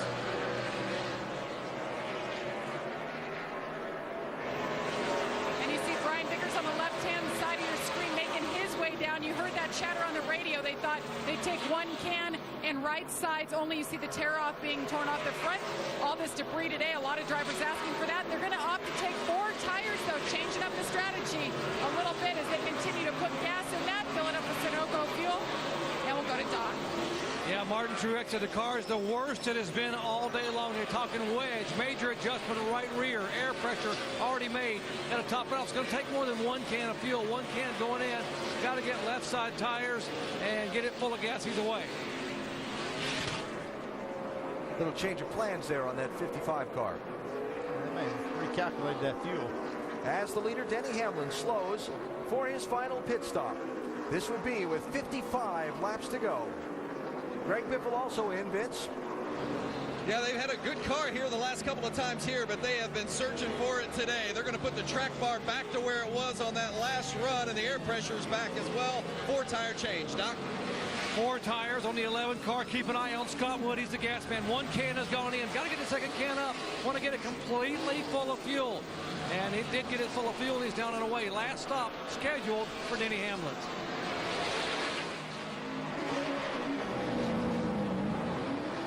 Kevin Harvick is away. Jimmy Johnson took the lead when Denny Hamlin pitted. Now he's in, Jamie. Yes, and he's saying he's still a little bit free on exit. The team is fired up. Right now, as it stands, Jimmy Johnson would take over the points lead over Brad Keselowski. They're keeping that in mind. It's going to be a 4-tire stop for the 48. They've been flawless all day, Dave. 17 of Matt Kenseth is in, loose, in and off the corner. And the slow is just plain, the middle is just plain slow. Doc? Made a track bar adjustment and went down on the air on the right side tire. So 4-tire change for Casey Kane, trying to get the car to come to life here in the final stop. Here comes Jeff Gordon to you, Vince. That's right, Doc, and Gordon needs a little bit of help getting it to turn in the center. He's been happier since they put that rubber in the right rear, although it wasn't good in the early part of the run, but it came to him. They're going to put 4 tires on it, fill it up full of Sunoco fuel, and again, around in that right rear to help Jeff Gordon in the center. Brad Keselowski had taken over the lead when Jimmy Johnson pitted. Now he comes to the pit lane for his final stop. There'll be 52 laps to go. There he is, Vince. He was the winner last week at Chicagoland Speedway. Brad Keselowski tied her up off the turns, but he says that's okay for the start of the runs. They've been a better long-run car today. Right sides only for the two of Keselowski.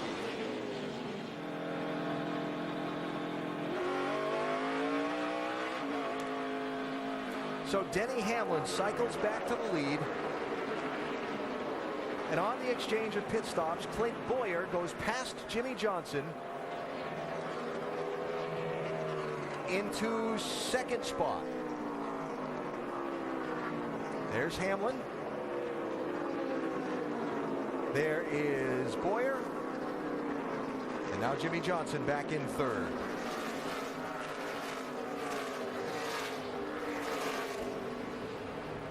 .50 laps to go. Will we see another yellow flag? Will there be that late twist in the Sylvania 300? We go NASCAR Nonstop, presented by 5 Hour Energy.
Little intensity here in the late lap. Some close quarters there. Saw Matt Kenseth in NASCAR Nonstop with the big slide up off turn 4.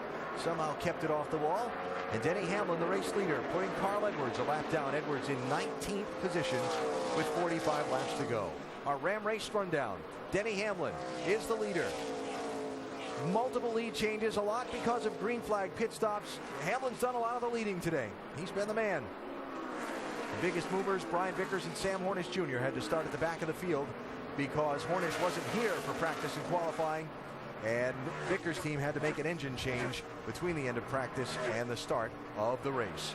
Only 3 caution flags in the race so far, a competition caution and then 2 for debris. A very clean race here at the Magic Mile today, and a very dominant race for Denny Hamlin, who now needs to find a way to close it out. He's had dominant cars in the past here recently, and it hasn't worked out the way he wanted it to. This race a year ago, he was out of fuel with 3 to go. Not leading the race, but out of fuel with 3 to go. Lost a bunch of ground in the finishing order. Then this race in July, that late miscommunication on the last pit stop. The difficulties at the end of the Chicagoland race last week that cost him some positions in the final laps.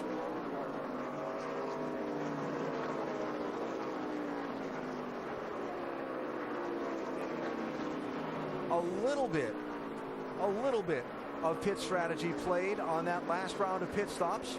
Yeah, the 2 car is the one that really gained the most out of that. He took 2 tires, a really quick stop. You can see right there, it's the quickest of all of them. He's moved up into the top 5 in 4th spot. If he can hang on to that, that'll be a great move. He only took 1 can of fuel. We had about 3 cars that I counted that just took 1 can of fuel. He was one of the cars. Dale Jr., one of the drivers, taking just the right side tires on that last round of green flag pit stops. It moved Jr. up to the 11th position on the track. Enter now for a chance to win a Dale Earnhardt Jr. personalized Silverado, a Texas Motor Speedway race weekend, and a meet and greet with Dale Earnhardt Jr. Visit winyourchevy.com now to enter. 16th to 11th on the exchange of pit stops for Jr. with just the right side tires. Jeff Gordon by Brad Keselowski for 4th place in the race. And one more championship point just changed hands. Well, Gordon certainly needed them. Keselowski would like to have as many as he possibly can, but that's a nice move. It's going to be interesting to see how this call that Paul Wolf had for Brad Keselowski, if that works out. If they're able to stay up there, they've made up a lot of spots here today. Yeah, they're one of the cars that gets really good fuel mileage, and the others must be the Hendrick cars. I noticed Jimmy Johnson, even though he took 4 tires, he only took 1 can of fuel as well. So that was 88, 48, and 2 that just took 1 can. The rest of the teams went ahead and filled up, actually plugged the 2nd can in. Of course, talking about Jeff Gordon needing every point he can. The difficulties at Chicagoland Speedway last week. A mechanical problem under the hood sent him into the wall. At a 35th place finish, dropped 47 points off the lead after 1 race in the chase. That's a lot of ground to make up, but Jeff says they're not done yet. You'll have that same frame of mind where it's just you go get everything you possibly can, be very aggressive in everything that we do, and so that doesn't change from here on out. We know we're not out of it, but we know it's a very steep uphill battle. We've seen drivers before have difficulty in the opening race of the chase and come back to win the championship. I should say we've seen driver, because the 2 times it's been done was Jimmy Johnson.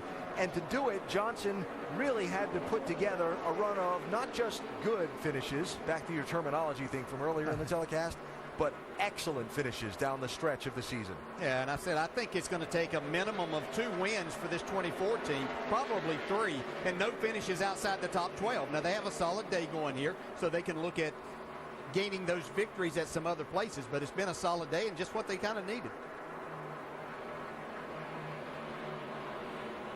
Check the gap, 1st to 2nd. It's a big one. Denny Hamlin, lap car, lap car, lap car, lap car, lap car. Jimmy Johnson. Yeah, he's got a good lead. Like I said, Jimmy Johnson's car is like best of the rest today. Yeah, and the difficulty is that Hamlin keeps running laps most of the time that are a little bit faster than what Jimmy's able to. Now, Jimmy Johnson said after getting beaten by Brad Keselowski last Sunday at Chicagoland, said that his mindset is top 3 finishes. Knock out top 3s and get to race 6 or 7 in the chase. And then look at where you stand and see what you've got to do to win the championship. Certainly in position for a top 3 finish here today. Denny Hamlin trying to run it out and pick up a win, Doc. And guys, about an hour before the race today, Darian Grubb took a page out of his car owner Joe Gibbs' book and called a huddle. He huddled his entire team in the holler, and I was able to go in and listen. And he told these guys, you know, we've made mistakes last week and on Friday, but we're better than that, guys. We are experienced, we're talented. We have to focus and concentrate. And he told them, you know what? We have the best car and driver here, and Denny Hamlin has promised he will win this race if we do our job. And we got to go out there and do our job. And apparently, from what's happened on the racetrack and on pit road, the huddle worked. They've all done their job. Only 5 races in the chase were won by drivers who time trialed 30th or worse. 2 of those 5 won by Denny Hamlin. He's trying to make it 3 for 6 as we go NASCAR Nonstop, presented by 5 Hour Energy.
Inside the final 30 laps in the Sylvania 300 at New Hampshire Motor Speedway, Denny Hamlin has dominated the day so far. Can he finish it off and take home the trophy? Sylvania 300 in New Hampshire is brought to you by Silver Star Ultra Headlights from Sylvania, Nationwide Insurance. Nationwide is on your side. And AT&T, the nation's largest 4G network. AT&T, rethink possible. And ooh, just when you think the picture's becoming clear, the caution flag waves at New Hampshire. Debris on the racetrack being reported. Yellow flag number 4, the debris reported high in turn number 2. Erasing a 5+ second lead that Denny Hamlin had over Jimmy Johnson. Yeah, you see what Denny's doing right now? He's trying to keep those tires clean. I'm not sure he'd be trying to keep them clean if he was going to come take them off. No, he's not going to come take them off. I think the biggest thing is he knows that this restart is going to be huge. 18 cars on the lead lap. That was Denny Hamlin's radio. You heard Darian Grubb saying, stay out, stay out. Which of the 18 lead lap cars will come in? Yeah, that's the question. Where is it going to start? Some of the cars are going to come for sure at the back of the field. How far up through there will they come off the racetrack on the pit road? We'll see. Time to find out. Yeah. Pit road's open. No. Saw a lot of fakers. Looks like, yeah, 39's the first one to come down pit road. 8th place driver is where the break happens.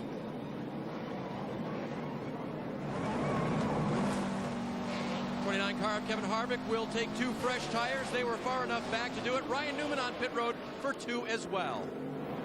And the 14 and Tony Stewart, right sides. They figured they'd come. He was slipping back. The car wasn't handling that well. As you saw, the 88 pitted, and he's gone.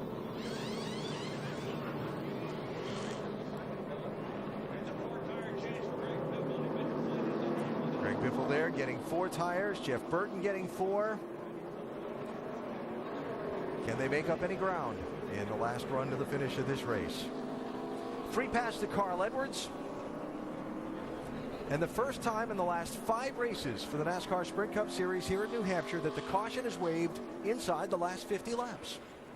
Just when you think you got those caution patterns all laid out, something changes.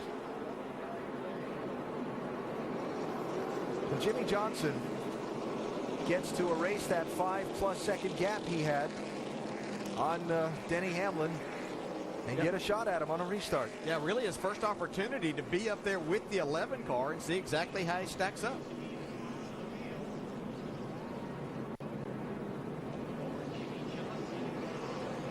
And Clint Boyer running 3rd, Jeff Gordon 4th, Brad Keselowski 5th.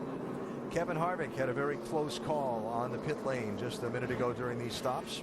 Now, I think it was the 17 crew member that had the close call, right? He made it look a little worse than it was. See, all these cars really tight coming off pit road trying to race each other. Kevin is our ESPN in-race reporter today. Hey, Kevin, Dale Jarrett, do you have a copy?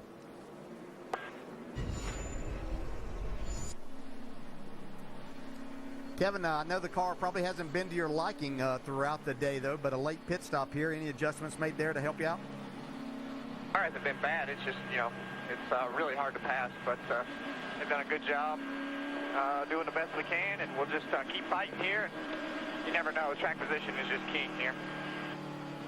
Kevin, when you put 2 tires on like that, where does it help you the most with the car? Is it just grip and rolling through the center? Yeah, and on these restarts, it'll have to get going a little better than 4 used ones, so we'll see. All right, man, 1 to go. Thanks for talking. Kevin Harvick in 11th position for this restart. And here at New Hampshire, Kevin, one of the 14 drivers in this field who've gone to victory lane at this racetrack before. He's had a lot of success here. He's just been in the back half of that top 10 or just outside of it all day. So the top 8 cars on the restart did not pit. First one off the pit lane is Ryan Newman in 9th position. And Denny Hamlin, who after the disappointment at the finish of the Chicagoland race when a mistake on pit road ran them out of fuel, essentially said, it's all right, we're going to come back and win at New Hampshire, this being that next week. He's dominated today. 23 laps separate him from the trophy. Jimmy Johnson to his outside.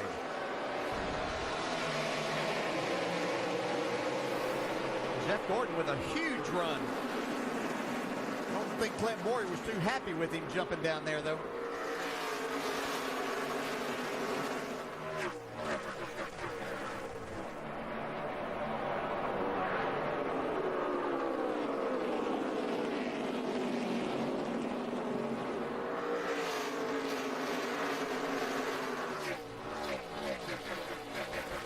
I'm just holding my breath to see if they made it through that first lap, because there's a lot of people driving awfully hard.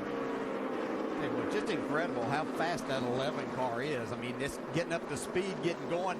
Talked about the difficulty, how slick this racetrack is.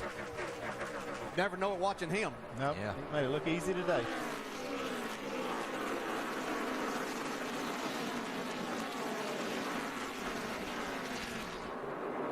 Ryan Newman was the first one off the pit lane on these stops. Tony Stewart, having to avoid the team car that he co-owns. Newman got really loose on the exit of turn 4 there. See a little contact look like between Paul Menard and Kevin Harvick. Some of the guys in the championship that have struggled a little bit today and trying to gain all the spots they can here in these closing laps. Harvick 29, Kenseth 17, Earnhardt Jr. 88, Greg Biffle in the 16, Truex Jr. in the 56, all back there in that knot.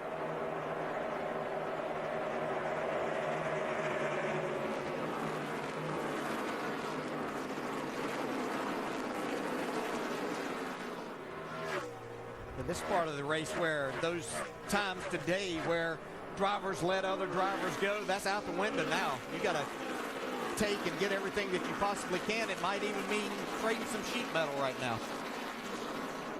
13th and 14th place here. Matt Kenseth 17, Dale Earnhardt Jr. 88.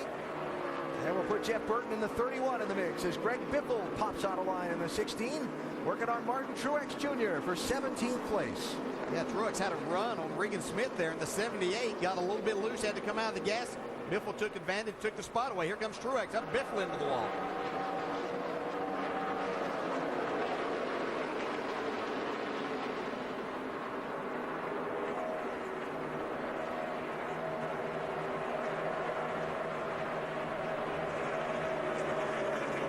Every point that you gain on these last laps today can make a difference somewhere at the end of the season. We learned that last year for sure. Yeah, Denny Hamlin has finally shown us what he really has today. Just watching his lap times, he ran the fastest laps of the day just these last couple of laps. Still, Earnhardt Jr. and Kenseth. 13th place. Whoa, a little slide there. And a little slide there. Hey, Matt Kenseth has spun the wheels all the way off the corner that time.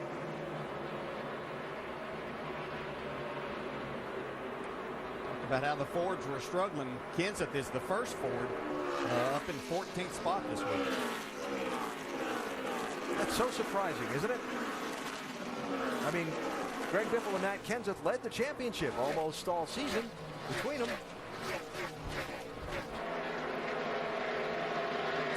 Tony Stewart trying to get 8th place from Brian Vickers.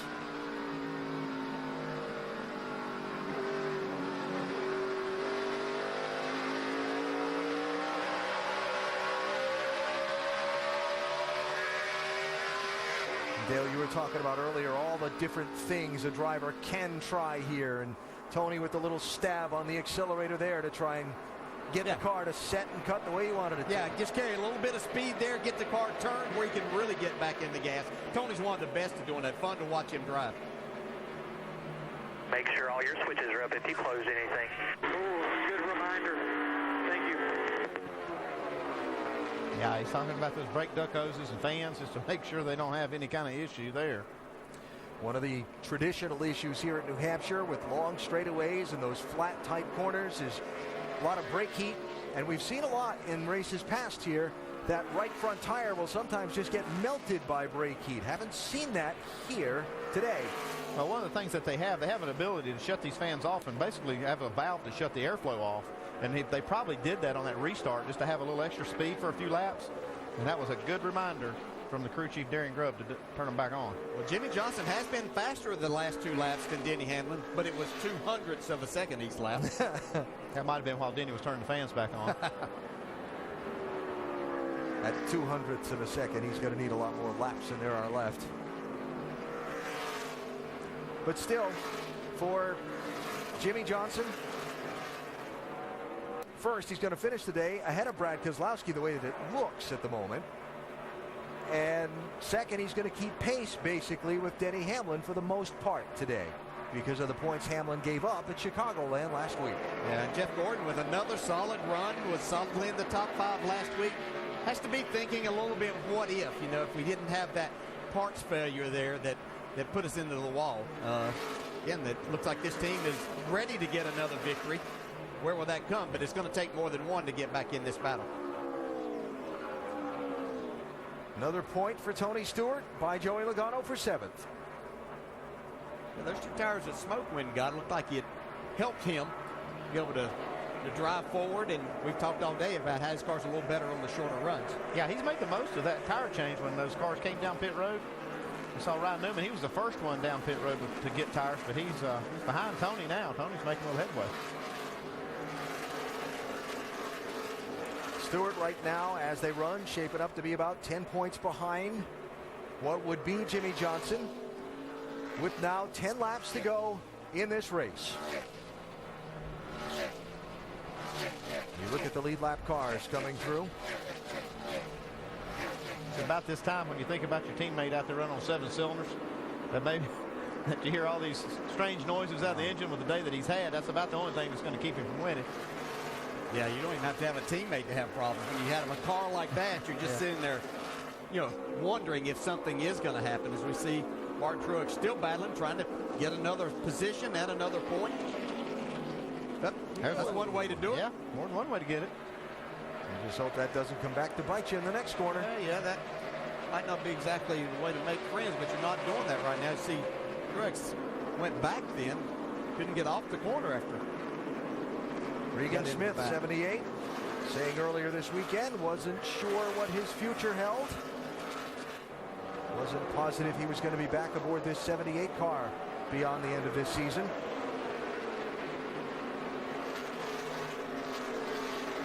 Bump. That's some hard racing going on right there. Yeah. Truex and Biffle, 17th and 18th positions. They are the deepest in the field of the 12 championship chasers.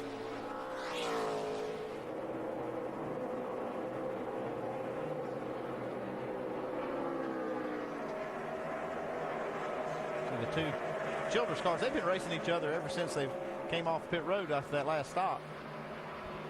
Yeah, and it looked like the adjustments that Harvick made in getting those two tires didn't really gain him anything from what he was doing. I know that he was probably hoping that might be able to pick up a few spots, which are points in this championship. When you've had a day like Harvick's had, you just try anything, any spark you think you can find. It's like this 88 car, though, has done a little better since he made his stop. Yeah, he's able to at least get by Matt Kenseth, someone that was running in front of him. So I know they were hoping for and expecting a lot more from this today, but going to come out of here to where it hasn't put them out of the championship battle by any means.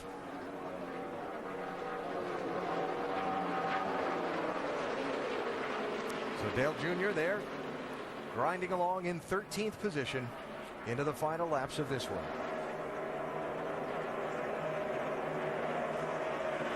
Less than 5 laps to go for Denny Hamlin. How big might this win be for this team? The mistake at Chicagoland, the mistake on Friday in qualifying could cause some things potentially to get a little sideways in a group, and coming right back out here and making this kind of a statement, this kind of run. Team with the fastest pit stop all day, making the right adjustments, driver doing his job as well as he had. What a statement. Yeah, they made a good rebound, and I was watching, like I said at the start of the show, to make sure that they could do away with these mistakes, these silly mistakes that's kept them from being more successful in these two races. And now we're seeing what they're really capable of. Yeah, and I know they'll want to enjoy this, what looks like a victory for them, and not to put it down on, but they really needed this for those things that you were pointing out, and looking ahead to Dover, which has been a racetrack that for some reason has just been the nemesis of Denny Hamlin trying to get around. They haven't had good finishes there in 8 of the last 10 races, so they needed this to stay solidly in there in case they have another one of those races next week. Darian Grubb winning crew chief in this race a year ago, went on to win the NASCAR Sprint Cup Series championship.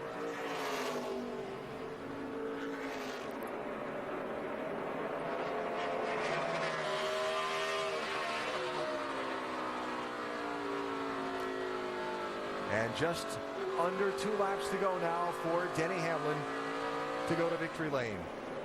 Jimmy Johnson, a very strong run. Started back in 20th position, rolled his way up eventually into the top 5 and up now to 2nd place, but that's going to be best in class today. One more, 2.5 seconds. As Denny Hamlin takes the white flag, 1 lap to go. Yeah, just a great job by this driver. We've talked about how good he is at this racetrack. He put all of those good skills to use today. Yeah, and so did his team. Best pit stop of the day, and by far the best handling race car. And the winner of the second race in the chase has gone on to win the NASCAR Sprint Cup Series Championship the last 3 consecutive years. Twice by Jimmy Johnson, once by Tony Stewart. The second chase race in 2012 goes to Denny Hamlin at New Hampshire. Hamlin wins it by 2.5 seconds over Jimmy Johnson. Jeff Gordon finishes third.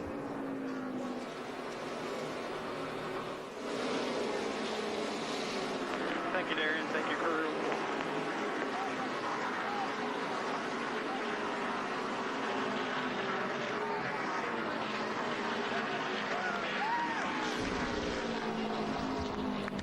He led nearly 2/3 of the race after starting 28th on the grid. Doc, if there needed to be an answer, the statement was made loudly today by both driver and team. Absolutely. Getting in here with Darian Grubb. And Darian, it looks like the pre-race huddle and pep talk worked perfectly. Your driver and your pit crew were flawless today. Yeah, they really will. They did an awesome job. The pep talk really didn't do much because these boys are professionals. They really do that regardless, but it's good to know that the driver's behind us and we're behind him. All right, Darian Grubb headed to victory lane, and now time for some burnout action by Denny Hamlin, guys. He is going to burn it down. Denny Hamlin, the winner at New Hampshire today in the Sylvania 300. Lots of post-race coverage still to come from the Magic Mile, including Victory Lane, which comes after We Go NASCAR Nonstop, presented by 5 Hour Energy.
Well, quite a celebration, as you saw from Denny Hamlin, who, first of all, might have done one of the best burnouts we've seen in a long time. He almost got into drifting territory there. I want to tell you, this is the best one I think I've ever seen. It's probably the longest burnout I've ever seen after a race. But Burnout of the year.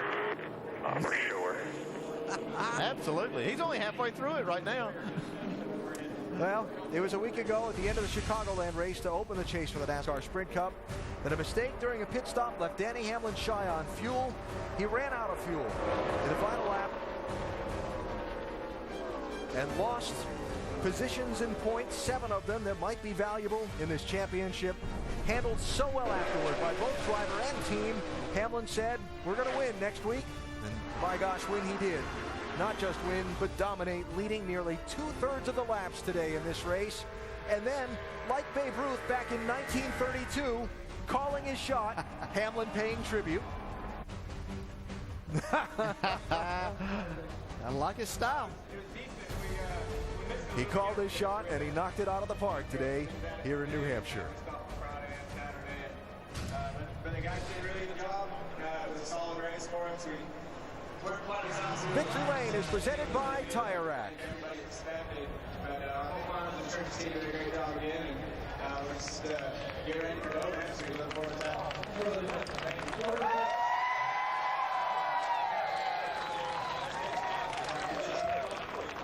A shower of suds and soda down here for Denny Hamlin.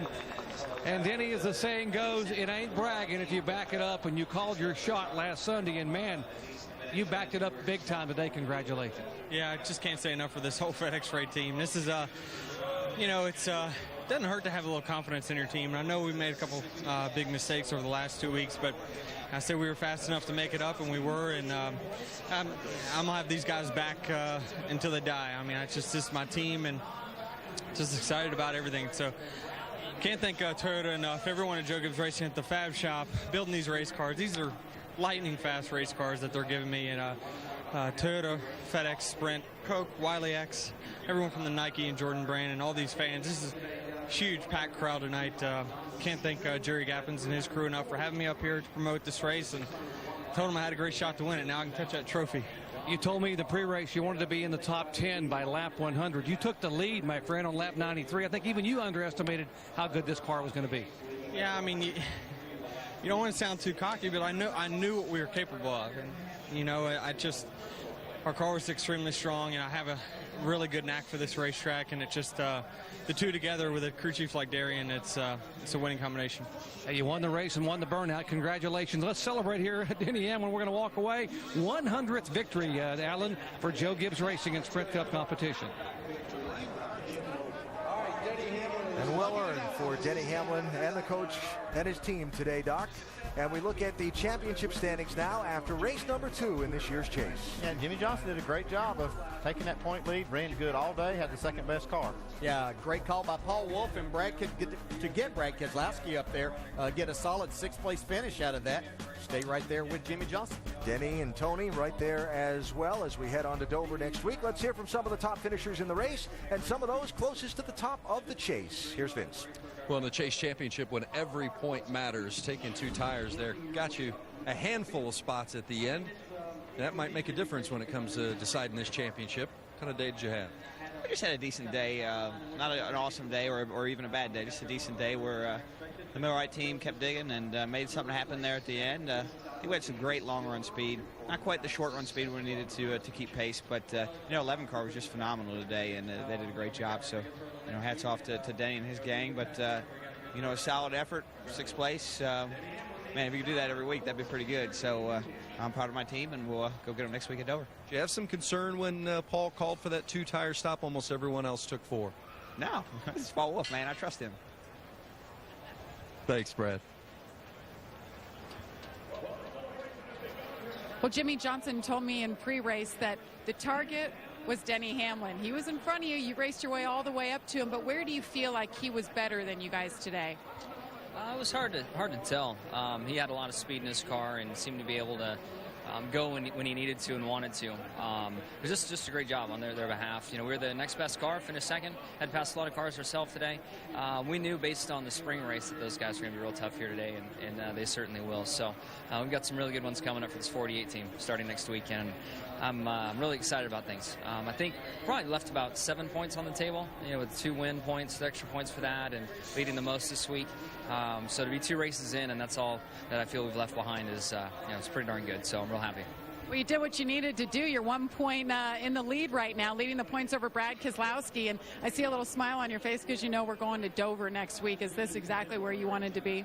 Yeah, it is. I mean, this track here, we have a few wins, but kind of average like a top 10. So to beat our average here is very important and very helpful in the chase. Then we got to go to Dover next weekend, a place I love, and hopefully have a good, smart day and get the finish we hope we'll have. Consistency is key, and Jimmy Johnson had it once again. Speaking of a driver looking forward to going to Dover next week, Matt Kenseth runs very well here. How would you describe, Matt, a 14th for you here at New Hampshire? Well, I mean, it was an uphill battle, but I thought my Zest team did a good job. We had good pit stops. Our strategy was fine. Just, you know, we had about a 10th place car at best on a real long run, and we just with that short run at the end and that late caution, that was just the best I could do with it. All right, that's Matt Kenseth.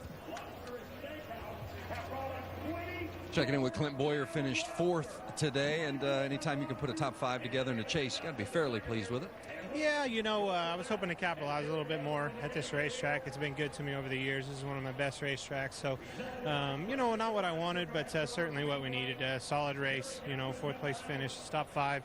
That keeps us in the hunt, and we'll go on to Dover. Did you feel like you were missing today? Just we were down on rear grip. From the time we unloaded, I was just a little bit too loose in and loose off.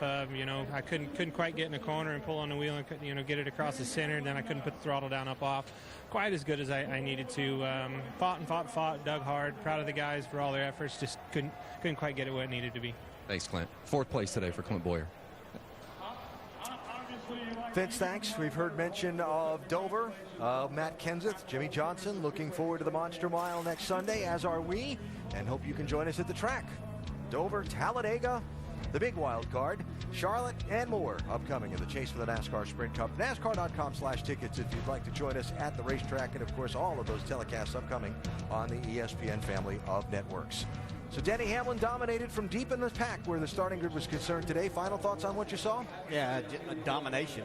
But I also saw Jimmy Johnson and his race team do an excellent job there today to make sure that they're keeping themselves right there. 2 second-place finishes is not a bad way to start the chase. No, it's a great way. And as a matter of fact, you know, I can pick him as my favorite to win the championship. And the 2 contenders in my book were the 11 and the 2. Nothing happened today to change my mind on that. I saw the 2 car do a great job of executing. And, man, the 11 car is so dominant. And I saw all the drivers in the chase finish toward the front of the pack, which is what you're supposed to do. First ever race in the chase where a chaser didn't finish outside the top 20. They all kept it at least fairly close. Casey Kane had a good run today, Jamie. Top 5. Heck of a day for the Hendrick Motorsports guys, and you're sitting here having a debrief with Jeff and Jimmy. What'd you take away from today and how your chase is shaping up?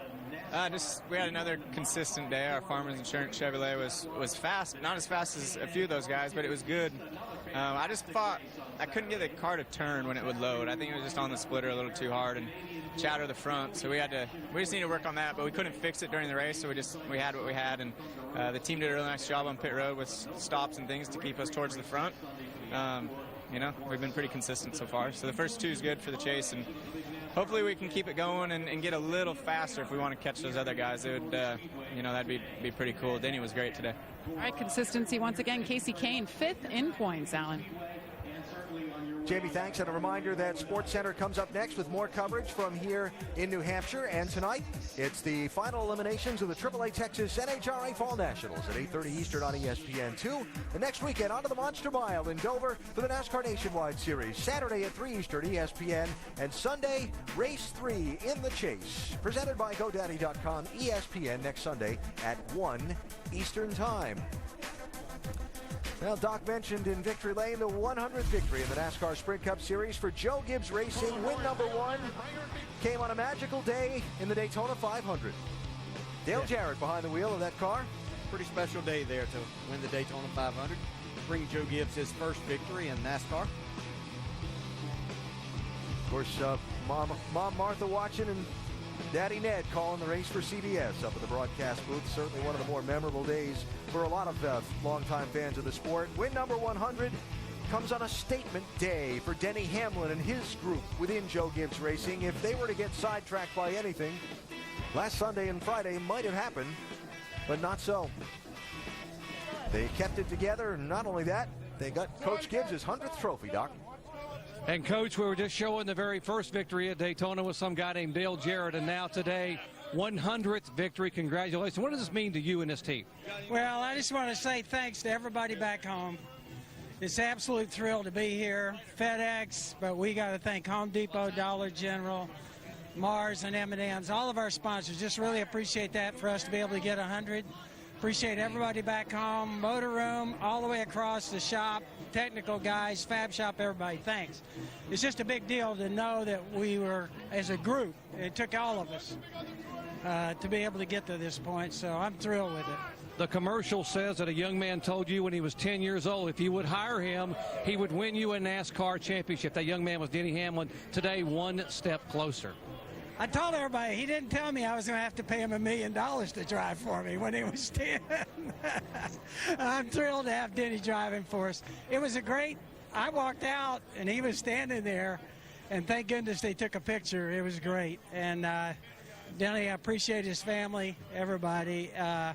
It's a great story for him. Really, JD deserves the credit. He spotted him driving late models. He said, come on down and get in the test. He got in the test. He was first. Put him in a truck. He wound up 11th, very first race. Put him in a nationwide car. He wound up 9th. And JD goes, I think we ought to sign this guy. And I go, good idea. And the rest, they say, is history. Let's check in where Jamie Little's caught up with Jeff Gordon. Well, Jeff Gordon took a look at those points, and he's 45 points back in 12th, but you're still optimistic. Well, we gained a lot on a lot of guys, and, it's going to be tough to gain on guys like the 48 and the 2, and certainly today nobody was going to gain on that 11, but it was still a really great effort, top 3. Hate what happened in Chicago. We'd have back-to-back top 5s, I think, but still a great effort by the Drive-In Hunger Chevrolet team. I thought the pit stops were great. I mean, all the way around, a great effort this weekend. Great calls in the pits, adjustments as well. That was the best the car been all day long, was right there at the end, and that's all you can ask for. We didn't have a car that could win. I thought we were about a third, maybe fifth place car. We'd come home third. That's pretty good. It was fun watching the points. I know you're just racing, but when you passed Keselowski, you watched the points of Jimmy Johnson. All of a sudden, he was tied, and now he's leading the points. So I think he deserves, or you deserve, to go out to dinner. What do you think? Well, if that happens in Homestead, I think he might buy dinner. But it's so early right now. Everybody's just racing for position, racing for wins, and the points are kind of fall where they fall. But I thought the 48 and Jimmy did a great job today to come from deep in the field. And, his car, I know the setup, and he drove the heck out of it and drove up through there. And, I thought that was a great effort. And that's the kind of effort that wins championships. So we'll see where that takes them. Great rebound for you guys as well.